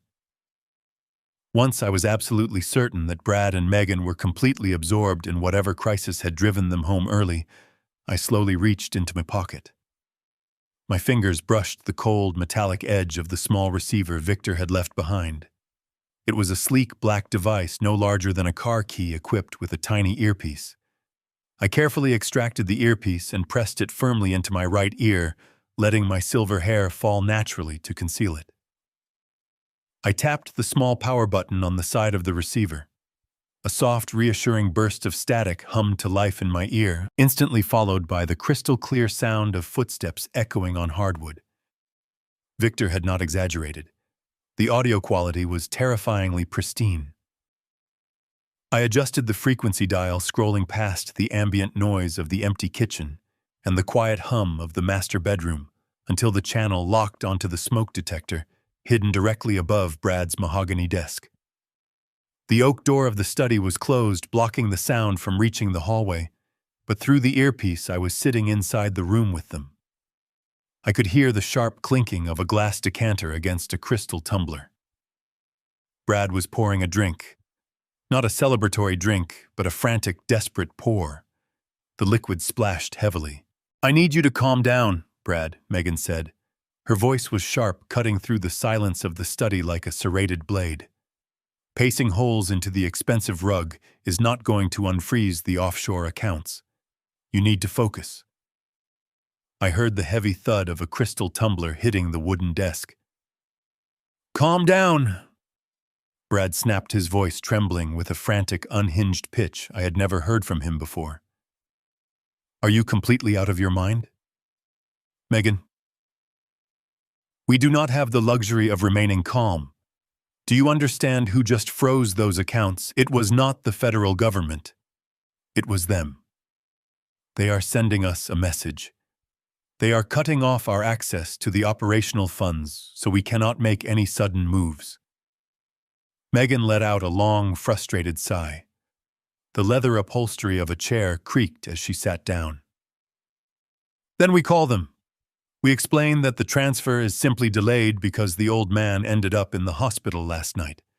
We tell them the timeline has shifted by a few days." Brad let out a bitter, hollow laugh. "A timeline shift. You think these people care about medical emergencies? You think they care that my father had a panic attack? They only care about the money." I sat in the dark living room, clutching the receiver in my sweaty palm. I strained to hear every single syllable. The tech gala had not ended early because of a simple banking error. Brad had received a threat. A very real, very present threat that had sent him sprinting out of a room full of potential investors. I heard the sharp, repetitive clicking of a pen. Brad was pacing again, his heavy dress shoes moving relentlessly across the floor. "I am calling him," Brad finally muttered. "I have to call him and buy us more time. I cannot let them think we are trying to run." "Are you absolutely sure that is a smart idea?" Megan asked, a rare note of genuine fear bleeding into her usually confident voice. "If you show them how desperate you are, they might just decide to cut their losses and make an example out of you." "They are not going to make an example out of me if they know the massive payout is just days away," Brad replied. The sound of a cell phone dialing filled my earpiece. The line rang 3 times. A heavy, distorted voice answered on the other end. It was not a professional greeting. It was a low, menacing growl. Brad swallowed audibly. The microphone picked up the dry, nervous click in his throat. "It is Brad," he said, his voice dropping an octave, trying to sound authoritative but failing miserably. "I need to speak with Silas. Tell him it is regarding the $4 million principal on the tech venture." The man on the other line muttered something unintelligible before the call was transferred. A few seconds later, a smooth, dangerously calm voice came through the speaker. "Brad." "My friend Silas," said, his tone dripping with a terrifying, calculated warmth. "I was wondering when you might reach out. I trust you received the small administrative hold we placed on your Caribbean accounts tonight. We felt it was necessary to ensure we retained your full, undivided attention." "I am listening." Brad stammered, completely abandoning his tough exterior. "Silas, listen to me. I know the principal payment is due. I have the funds. The entire $4 million plus the negotiated interest penalty. I just need a minor extension." The process was delayed due to a sudden family medical emergency. My father was hospitalized last night. We had a slight setback. A setback, Silas repeated softly, the word rolling off his tongue like a physical threat. Brad, we entered into a very specific financial arrangement 8 months ago. You came to us desperate. Your revolutionary startup had been completely bankrupt for months. You had burned through your initial capital, you had defrauded your primary investors, and you were days away from facing federal indictment for corporate embezzlement. We provided you with $4 million to artificially inflate your ledgers to keep your illusion alive and to keep the federal regulators off your back. We did not ask questions. We simply demanded our agreed-upon return. My heart stopped beating. The darkness of the living room seemed to press in on me from all sides. 8 months. Brad's highly publicized tech startup had been a rotting corpse for 8 months. He was not a successful CEO. He was a colossal fraud who had borrowed millions of dollars from a ruthless Chicago loan shark syndicate just to maintain his wealthy facade. He had taken illegal violent money to hide his failure. I have the money, Brad pleaded, his voice rising in sheer panic. I swear to you, Silas, I am inheriting my father's entire estate. $12 million. The transition is already in motion. We are finalizing the power of attorney this week. Once he is declared legally incompetent, I have full unrestricted access to the trusts. I will wire the entire debt straight into your accounts. Silas let out a slow, chilling breath. I do not care about your father, Brad. I do not care about his health, and I certainly do not care about your inheritance timelines. The syndicate does not grant extensions. We are not a charitable institution. We are a business. You have exactly 14 days, Silas continued, his voice hardening into absolute steel. 2 weeks from tonight. If the $4 million is not completely cleared in our designated accounts by midnight on that exact date, we will not freeze your offshore assets. We will come directly to that beautiful $5 million home in the suburbs. We will sit down with you and we will collect our debt using alternative highly physical methods. And Brad, we will not stop with you. We will collect from your lovely wife as well. Do we have a crystal clear understanding? Yes. Brad choked out, terror completely paralyzing his vocal cords. Yes. 14 days. You will have it. The line went dead. I heard the phone drop onto the wooden desk. Brad let out a ragged, terrifying sob. He collapsed into his leather chair, the sound of his heavy breathing filling my earpiece. Megan rushed to his side. 2 weeks, she whispered, her voice shaking. Brad, we cannot wait for the natural progression of the toxins. If the old man does not sign that document before the deadline, they will kill us. They will actually kill us. We have to accelerate the process.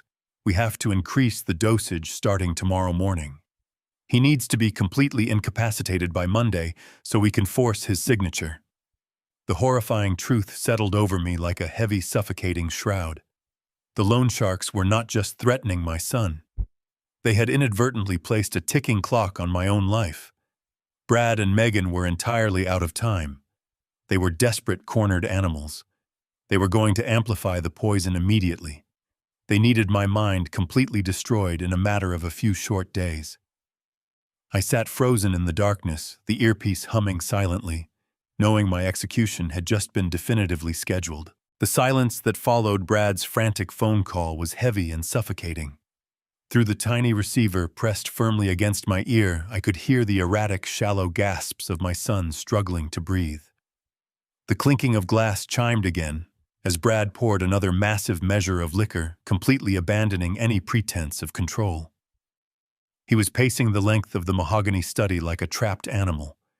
His heavy footsteps pounded against the expensive Persian rug, each thud a desperate testament to his spiraling panic.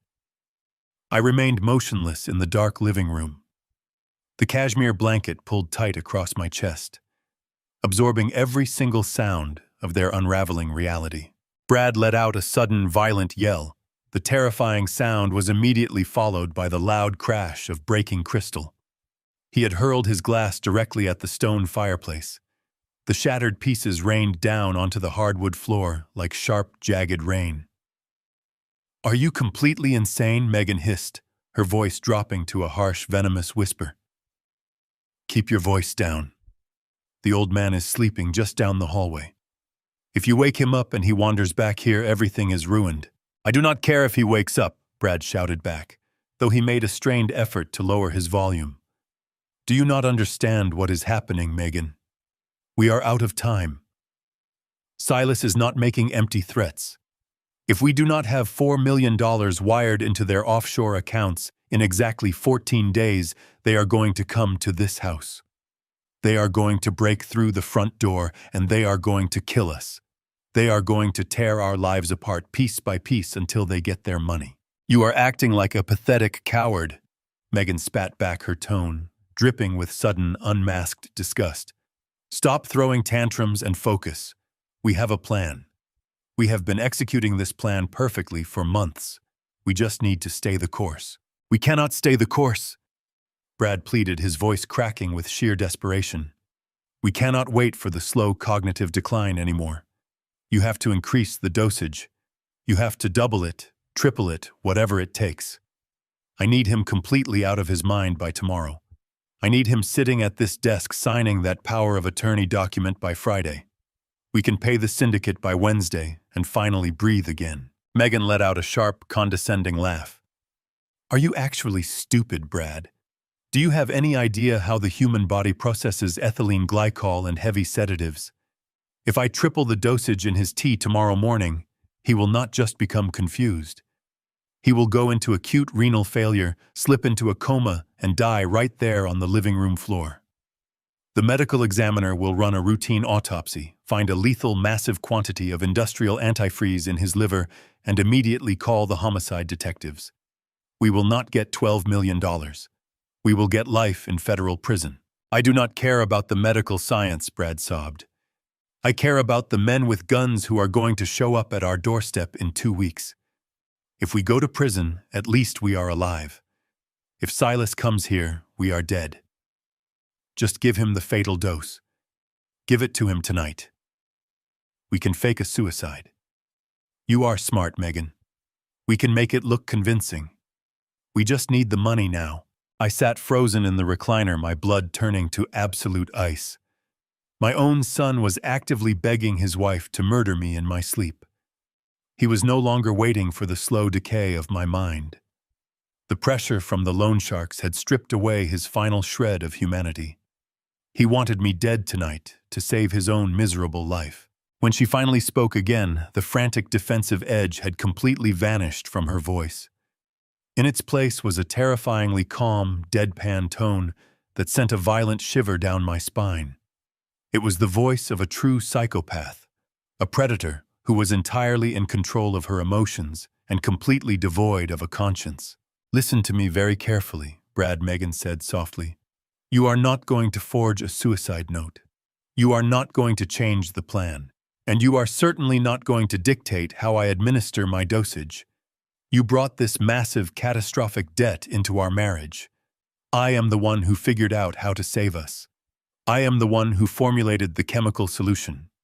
I am the one who has been smiling at that arrogant old man every single day, feeding him his destruction, drop by drop, while you cowered in your office." Her voice grew even quieter, carrying a lethal, hypnotic authority. "You are weak, Brad. You have always been weak, but I am not. I know the precise threshold between a slow cognitive collapse and a sudden suspicious death.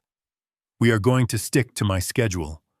I will increase the sedative slightly to make him more compliant, and we will get the signature on Friday. If you panic and ruin my meticulously crafted timeline, I promise you, Silas and his syndicate will be the absolute least of your worries. I will pack my bags, I will drain the remaining accounts, and I will leave you here to face them entirely alone. And before I go, I will anonymously send the tainted pill bottle straight to the police department with your fingerprints all over it." Brad gasped, a pathetic whimpering sound of total defeat. "You would not do that. We are in this together. We are married. We are surviving." Megan corrected him, her tone completely devoid of affection. "Do not ever confuse my willingness to kill your father with a profound devotion to you. I am doing this for the $12 million. I am doing this so I never have to worry about money for the rest of my natural life. If you stand in the way of my payout, because you lack the stomach for a little pressure, I will cut you loose without a second thought. Now sit down, shut your mouth, and let me handle the old man." The study fell into a dead, horrifying silence. I could hear Brad weeping softly, completely broken by his wife. He had invited a monster into our family, thinking he was the one in control. But Megan was the true architect of this nightmare. She was cold, she was brilliant, and she was utterly ruthless. I reached up with a trembling hand and turned off the receiver. I had heard enough. The stakes were no longer just about my financial legacy or my declining health. It was a race against time. I was locked in a house with a woman who had just outlined her expertise in murder. I closed my eyes, letting the darkness of the living room wash over me, knowing that tomorrow morning, the true battle for my life would begin. I had just pressed the small power button on the receiver, ready to plunge the living room back into absolute silence, when a violent, muffled thud echoed down the hallway. It was loud enough to vibrate through the heavy oak doors and travel across the hardwood floors. My thumb froze against the smooth plastic of the device. Instinct overrode my exhaustion. I pressed the button again. The soft burst of static returned to my right ear, instantly reconnecting me to the hidden microphone inside the study smoke detector. Brad was weeping openly now, gasping for air in ragged, pathetic heaves. "I cannot do this anymore." He choked out, his voice utterly broken. "I cannot live like this. We are going to get caught. Silas is going to kill us, or the federal agents are going to lock us away forever. I should just go to the police. I should just confess everything and beg the prosecutors for witness protection." A sharp, stinging slap echoed through the earpiece. Megan had struck him across the face, silencing his sobbing instantly. "You spineless coward," she hissed, her voice dropping into a terrifyingly calm, venomous register. "You are not going to any police station. You are going to pull yourself together and finish exactly what we started. Look at me. Look right at me, Brad." A brief, heavy silence filled the room.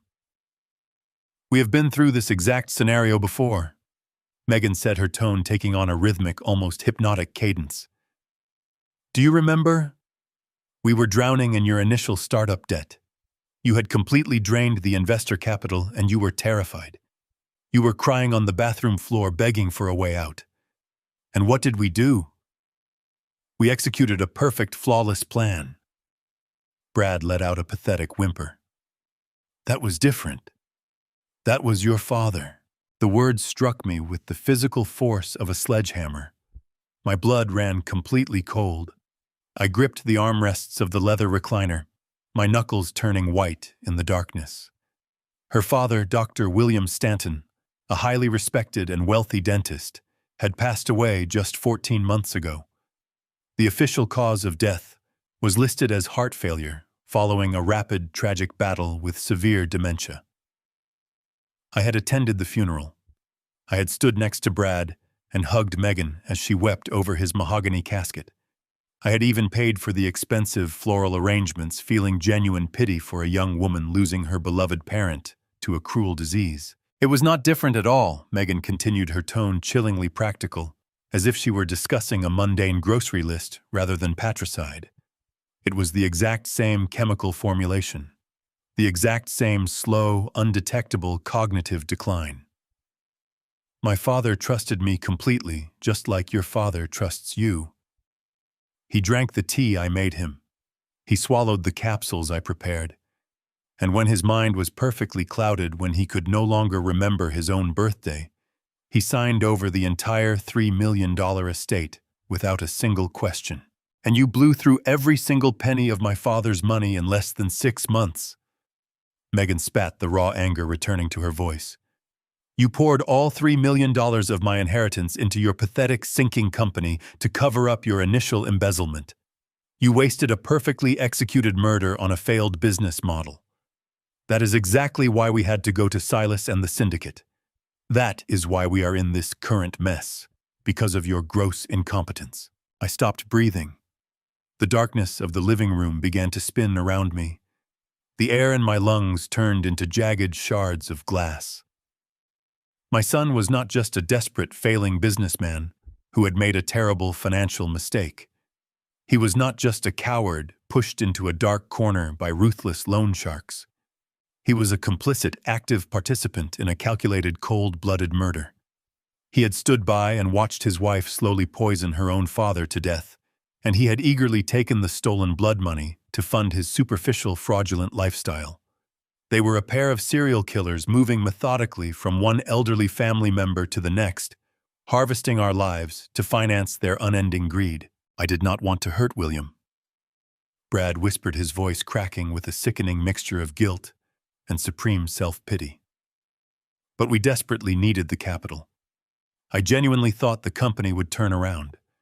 I thought the new software launch would cover the financial gap. I never meant to lose your father's money. I do not care about the lost money anymore, Megan replied coldly. I care about our immediate survival. We perfected the dosage with my father. We know exactly how long the human liver takes to process the antifreeze without leaving a massive, suspicious trace for the medical examiner. We know how to mimic the neurological decay. Your father is a much larger target, but the biological mechanics are absolutely identical. $12 million is more than enough to pay off Silas' move to a country without an extradition treaty and live like kings for the rest of our lives. But my father's body is physically stronger. Brad argued weakly, desperately grasping for excuses. He fought off the cardiac episode tonight. The doctors at the hospital might have noticed something unusual. What if they ran a specialized blood panel? If they had found something, the police would have escorted us out of the waiting room in handcuffs hours ago. Megan dismissed his concern with supreme, chilling arrogance. They discharged him with a simple diagnosis of a panic attack. The medical community is incredibly predictable. When they see a 70-year-old man with a documented history of recent memory lapses clutching his chest, they see an aging heart failing under natural stress. They do not look for industrial toxins. They do not look for murder. We are completely safe. But we absolutely cannot afford to wait any longer. She paused, and the rustling of heavy fabric indicated she was stepping much closer to him. Tomorrow morning, I am doubling the sedative and tripling the ethylene glycol. By tomorrow night, his brain will be entirely submerged in a thick chemical fog. He will not be able to form a coherent sentence. On Friday morning, you will place the power of attorney document directly in front of him, put a pen in his trembling hand, and guide his signature. Once the ink is dry and the notary stamps the official seal, I will administer the final fatal dose. It will look like a tragic, massive stroke brought on by severe dementia.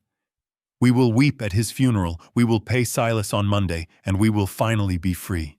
Okay, Brad whispered, surrendering to the darkness. Okay. Do it. Just get it over with. I cannot stand looking at him anymore. The tiny receiver hummed with absolute suffocating silence against my ear. I sat perfectly still in the dark living room, the horrifying, undeniable truth settling over my shattered soul. My son was a ruthless monster, and I was indeed his next scheduled victim.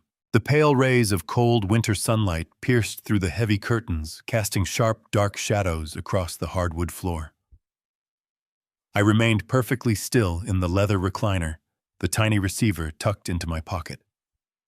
My mind was a battlefield of grief and resolve. I was fighting to survive a pair of seasoned killers. The revelation of Megan's father weighed heavily on me. They had murdered him with terrifying efficiency, and they were orchestrating my exact same fate. I was going to turn their trap into a steel cage. Before I heard footsteps moving upstairs, I pulled the activated charcoal from my pocket and swallowed 3 thick capsules dry. I needed maximum neutralizing power. I deliberately unbuttoned my collar, ruffled my silver hair, and let my facial muscles slacken. I assumed the posture of a man completely broken by the night. At 7 o'clock, the kitchen door swung open. Megan walked in dressed in a soft cashmere sweater. She carried a silver tray, holding a steaming mug of herbal tea and fresh oatmeal. As she approached, her eyes narrowed slightly, calculating the effects of her chemical warfare. "Good morning, Rick," she said, her voice dripping with artificial sweetness. "You look like you had a rough night. I brought you something warm to settle your stomach." I looked up, forcing my eyes to dart nervously around the room.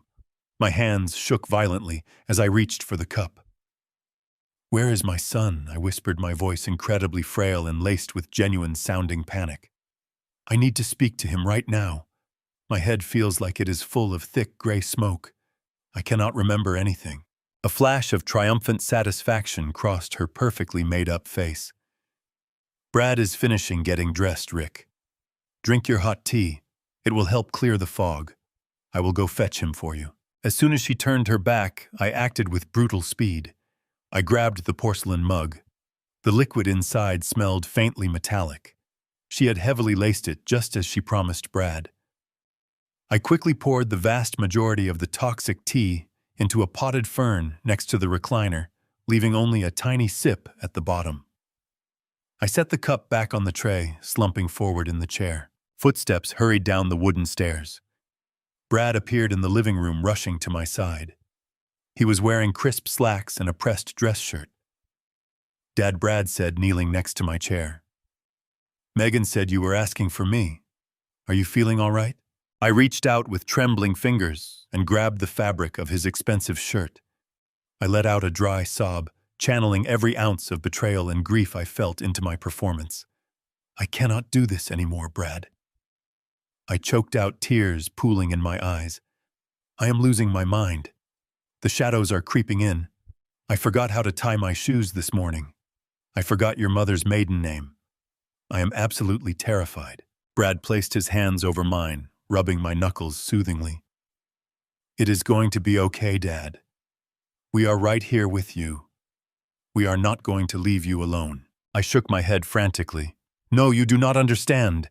My finances, the properties, the trusts. I cannot manage them. If I make a terrible mistake, everything I built for you will be destroyed." I paused, drawing a shaky breath, delivering the exact words they were desperately waiting to hear.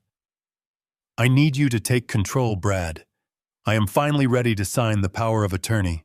I surrender." The air completely stopped moving. Brad stared at me, his eyes widening in a mixture of disbelief and surging ecstasy.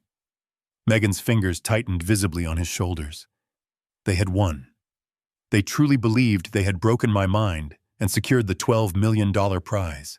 "But we have to do it properly," I continued. "We cannot just sign a printed internet form. The bank will flag it immediately. We have to go to Jonathan Mitchell. He is my primary trust attorney. His office is downtown. If Jonathan oversees the transfer and notarizes the documents personally, no one can ever challenge your absolute legal authority. Call him right now. Tell him it is an absolute emergency. Tell him I am transferring full control today." Brad swallowed hard. He exchanged a rapid, significant glance with Megan. The loan sharks had given him 2 weeks.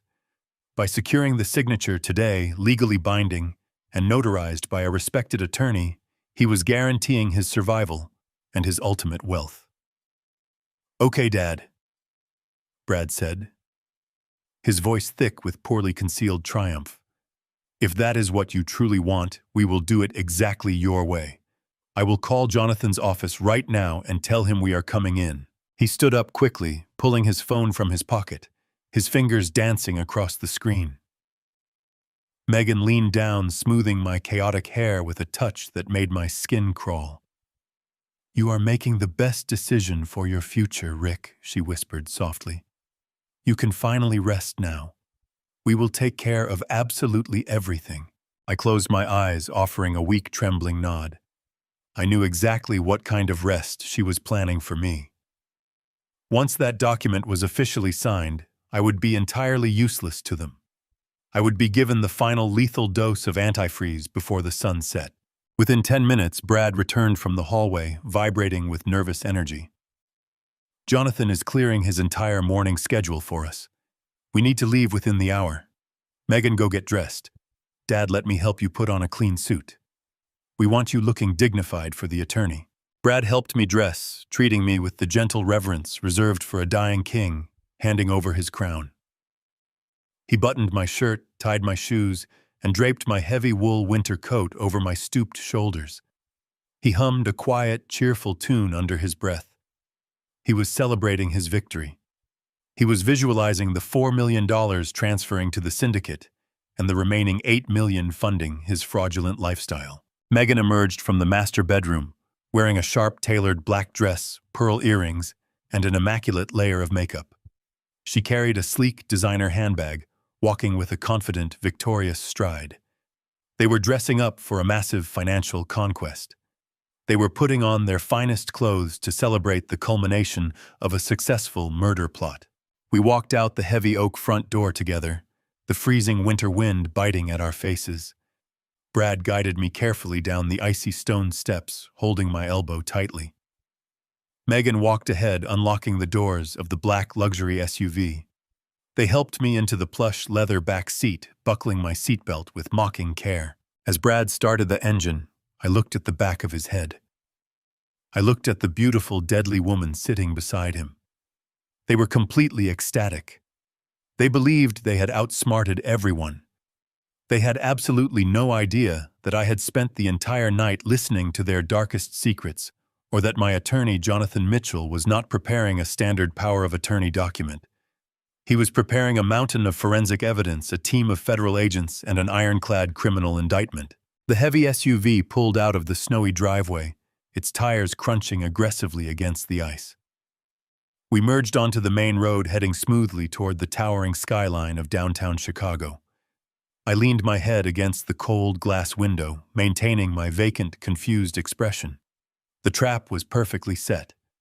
The predators were happily driving the vehicle, and I was leading them straight to the slaughterhouse. The drive into downtown Chicago was a masterclass in silent tension. I watched the towering skyscrapers rise against the bleak winter sky. Brad pulled into the underground parking garage. He leapt out, rushing to open my door with fake devotion. Megan followed behind, clutching her handbag, scanning the garage with impatient greed. They walked me to the elevator, standing beside me like prison guards escorting a condemned man to the gallows. The elevator ride to the 42nd floor was silent. Brad vibrated with anticipation, believing he was minutes away from securing his false empire. The brass doors slid open, revealing the opulent reception area of Jonathan Mitchell's law firm. Rich mahogany paneling and floor-to-ceiling windows projected an aura of absolute power. A receptionist greeted us, her expression neutral. She gestured toward the double doors of the primary boardroom at the end of the corridor. "Mr. Mitchell is expecting you," she stated softly. Brad placed his hand on the small of my back, guiding me forward with a gentle, patronizing push. "Just take it slow, Dad," he whispered. "We are almost done. We are going to get everything sorted out today." I shuffled my feet, maintaining my stooped posture, letting a vacant look glaze over my eyes. "I am just so incredibly tired, Brad," I mumbled. "I want to go home and sleep." Soon Rick Megan chimed in, pushing open the heavy boardroom doors. Very soon. The boardroom was vast and intimidating. A polished mahogany table dominated the center, surrounded by high-backed leather chairs. At the far end sat Jonathan. He was a formidable man in his late 60s with sharp, calculating eyes and a reputation for utter ruthlessness. We had been friends and legal allies for 3 decades. He knew every intricate detail of my $12 million estate. Jonathan stood up as we entered, buttoning his suit jacket. He did not smile. His face was a mask of professional detachment. "Have a seat, Rick," Jonathan said, gesturing to the chair to his right. Brad and Megan took the plush seats opposite us. They leaned forward immediately, their eyes fixed hungrily on the thick leather folder resting beneath Jonathan's folded hands. "Thank you for fitting us in on such short notice, Jonathan." Brad began, his voice dripping with artificial charm.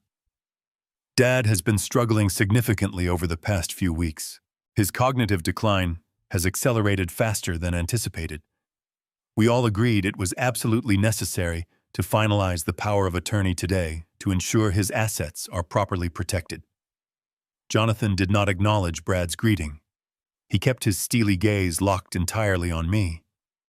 "Rick," he asked, his tone deliberately formal, "are you fully aware of exactly why you are sitting in this room today?"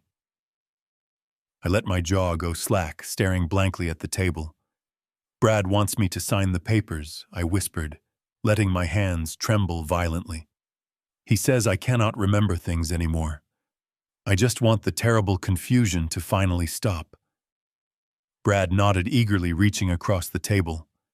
"Exactly, Dad. I am going to take care of all the heavy lifting. Jonathan, if we could just proceed directly to the signature, I know Dad desperately wants to rest." Jonathan slowly reached into his jacket pocket and withdrew a silver fountain pen. He placed it deliberately on the exact center of the table. Brad's eyes tracked the pen like a starving animal. He leaned forward, his breathing shallow, his fingers twitching with the overwhelming desire to force it into my trembling hand. "We will proceed," Jonathan stated, his voice dropping colder than the freezing winter air outside.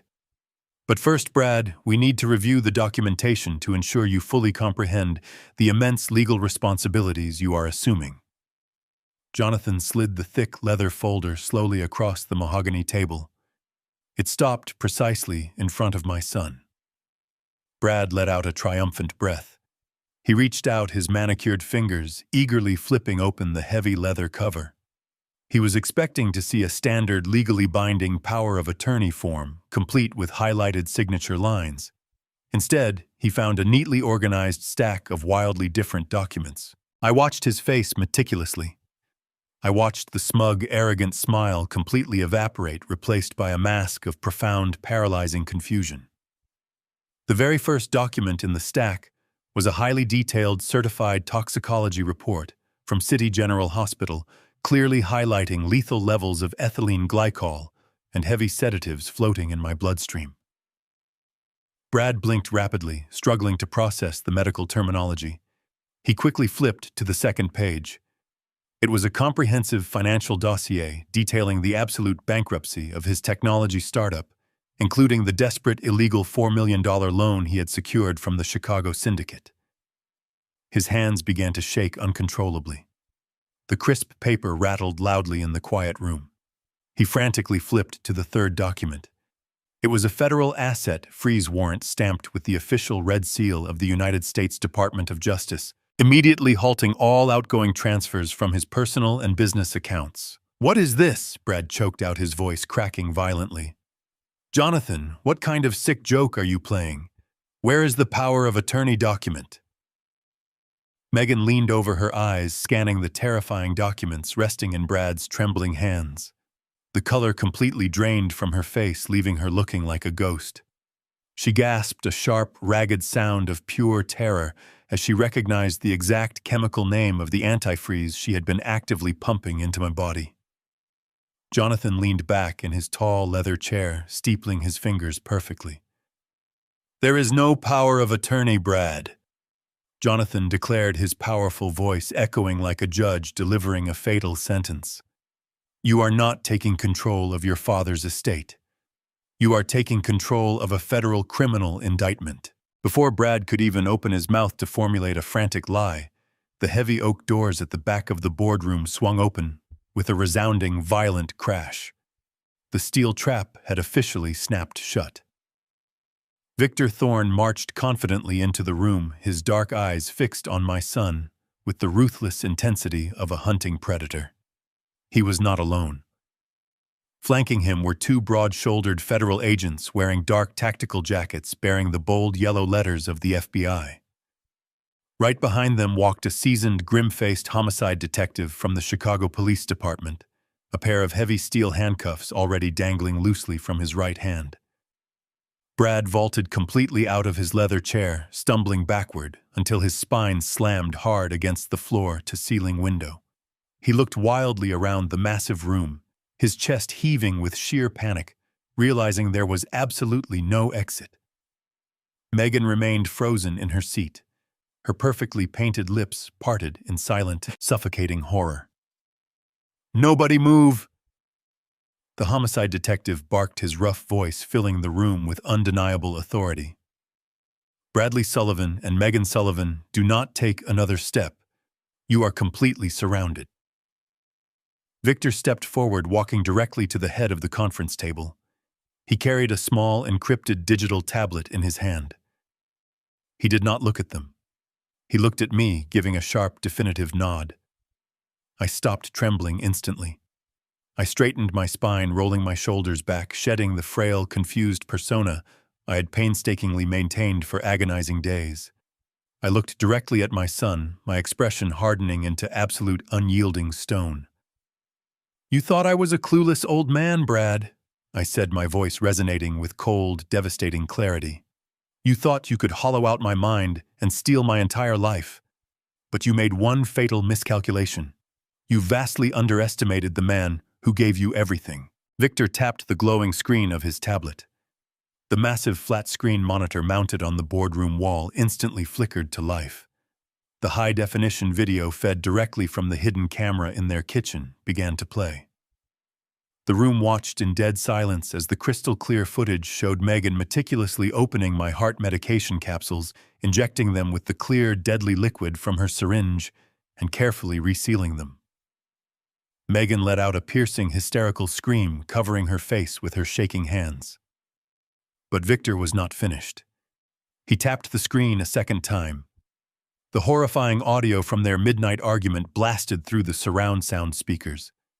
Megan's cold, psychopathic voice filled the room, clearly and proudly confessing to the slow, agonizing murder of her own father for his $3 million estate, and outlining the exact timeline for my impending assassination. The audio echoed relentlessly against the mahogany walls, a damning, inescapable chorus of their absolute depravity.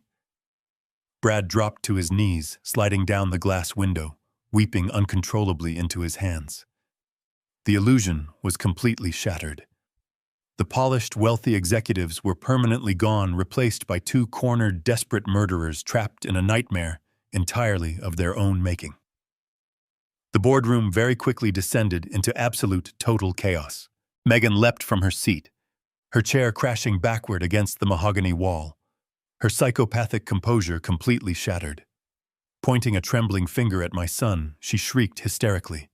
"He forced me to do it," she screamed, her eyes darting frantically between the federal agents and the homicide detective.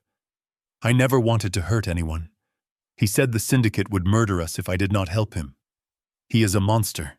He threatened my life. He made me poison my father, and he made me target you. I just wanted to survive his massive debts. Please, you have to believe me. I am a victim here." Brad stared at his wife, his mouth opening and closing in absolute paralyzing disbelief. The woman who had engineered two perfect murders, who had slapped him hours earlier for showing weakness, was now throwing him under the bus to save herself. His mind, already fracturing under the weight of the federal ambush, completely snapped. He lunged toward her, a guttural cry of pure betrayal tearing from his throat. The two federal agents moved with blinding speed. They intercepted Brad before he could take 3 steps, slamming him face first into the massive conference table. The heavy wood groaned under his weight. The homicide detective swiftly secured Megan, ratcheting cold steel handcuffs tightly around her wrists. Her designer handbag spilled, scattering cosmetics next to the evidence of her crimes. Brad struggled weakly against the firm grip of the federal agents. Turning his head sideways against the mahogany, his desperate eyes locked onto mine. "Dad." He choked out, his voice a pathetic whine. "Dad, please. You have to stop this. Tell them to stop. We are family. I am your son. You cannot let them take me to federal prison. I will do anything you want. I will go to a rehabilitation clinic. I will work for you forever, for free. Just please show some mercy. I made a terrible mistake, but I can fix it. Do not throw my life away." I sat perfectly still, absorbing the sheer cowardice of his pleas. Then, moving with a deliberate, terrifying calmness, I placed my hands flat on the table and pushed myself up. I did not lean on the table for support. I did not hunch my shoulders. The violent tremors that had plagued my hands for days instantly vanished. The vacant stare evaporated from my eyes, replaced by a piercing clarity. I stood up to my full height, shedding the confused old man persona like a discarded costume. I adjusted the lapels of my wool suit, feeling the raw, undeniable power of my own survival coursing through my veins. I was not a victim. I was Rick Sullivan, the man who built an empire, and I was entirely in control. I walked slowly around the edge of the conference table, my footsteps echoing with heavy, measured authority. The federal agents stepped back slightly, giving me clear access to my son. Brad looked up at me from his knees, his eyes wide with a sudden, horrifying realization. He was not looking at a vulnerable senior citizen anymore. He was looking at the architect of his absolute destruction. "You do not understand the definition of family, Brad," I said, my voice resonating with cold, devastating finality. "Family does not spike their father's medication with industrial antifreeze. Family does not drink expensive wine while plotting a murder to cover up financial failures. You wanted my $12 million legacy so desperately that you were willing to erase my mind to get it. But you made a monumental miscalculation. I am not dead, I am not incompetent, and you will never touch my money." Brad sobbed a wretched, hollow sound. "Dad, I am so sorry." "Your sorrow is completely irrelevant," I continued. "While you and your wife were celebrating your impending wealth, I was executing a final maneuver. Jonathan and I finalized a legal document early yesterday evening. Every single asset I own and the entirety of my $12 million retirement fund has been transferred into a blind, irrevocable trust. It is completely locked down. I no longer own those assets, meaning nobody can ever coerce me into signing them away. Even if you had secured the power of attorney today, it would be completely worthless. You would have inherited absolutely nothing." Brad stared at me, the last remaining flicker of hope extinguishing from his eyes. His entire fraudulent existence, the murders, the lies, the betrayal, had all been for absolutely nothing. He was completely bankrupt, headed to federal prison for decades, and had permanently lost the father who once loved him. The homicide detective pulled Brad up from the floor, securing his wrists tightly behind his back. "It is time to go," Bradley the detective stated roughly. Before they could march him out of the boardroom, I raised my hand. The agents paused, granting me one final moment. I stepped incredibly close to Brad. I leaned in, bringing my mouth directly next to his ear so that only he could hear my parting words. He smelled of cold sweat and absolute terror. "You told Silas and his syndicate that you would have their $4 million by next week," I whispered, my voice a soft, lethal hum. "You promised them my money to save your own life. But since you no longer have access to my estate, I felt it was my moral obligation to inform your creditors of your current financial situation. Early this morning, Victor sent a fully encrypted message directly to Silas. We provided him with your complete insolvency report, your bankruptcy filings, and a detailed summary of your impending federal incarceration." Brad let out a sharp, suffocated gasp, his body going entirely rigid against the grip of the federal agents. "They know you do not have their money, Brad." I continued, letting the horrifying truth sink deep into his shattered mind. "They know you are going into the federal prison system, and from what Victor tells me, the syndicate has a very extensive, very violent reach behind bars. They do not forgive debts, and they certainly do not forgive broken promises. When you walk into that cell block, they will be waiting for you. You tried to give me a death sentence, son. Now you can go serve yours." I pulled back, looking at his pale, terrified face one last time. There was no love left in my heart for him. He was a predator caught in his own trap.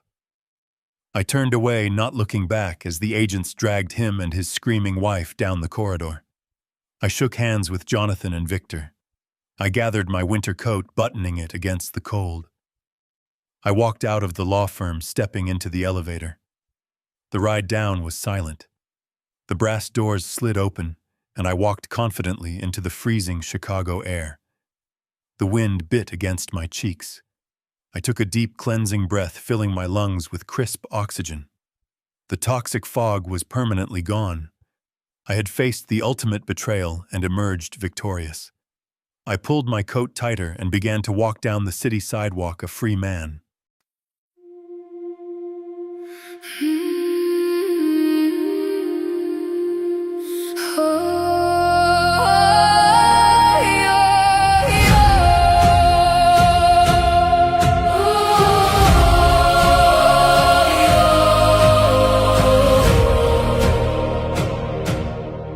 I used to ride upon your shoulders, thinking you could touch the sky. Every road felt less uncertain when I saw the world through your eyes. You were stronger than the mountains, taller than the northern pines. And when the winter winds were coming, you would stand between them and I. Time kept moving like the river, years slipped slowly out to sea.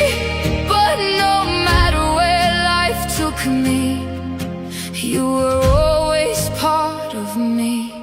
I am my father's daughter, in every step I take, in every time I choose to stand.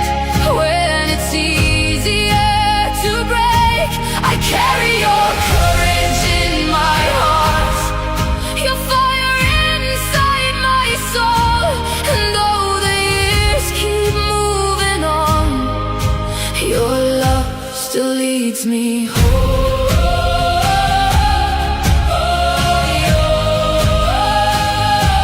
You taught me strength is not in power, but in kindness when it's hard.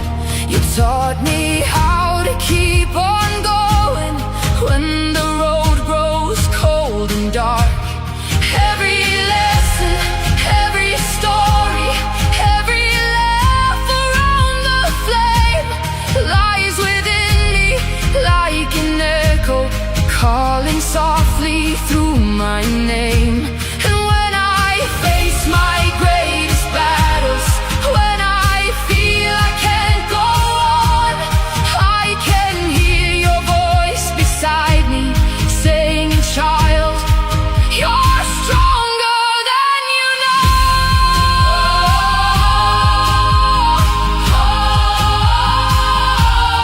I am my father's daughter, in every step I take, in every time I choose to stand. When it's easier to break, I carry your courage in my heart, your fire inside my soul. And though the years keep moving on, your love still leads me home.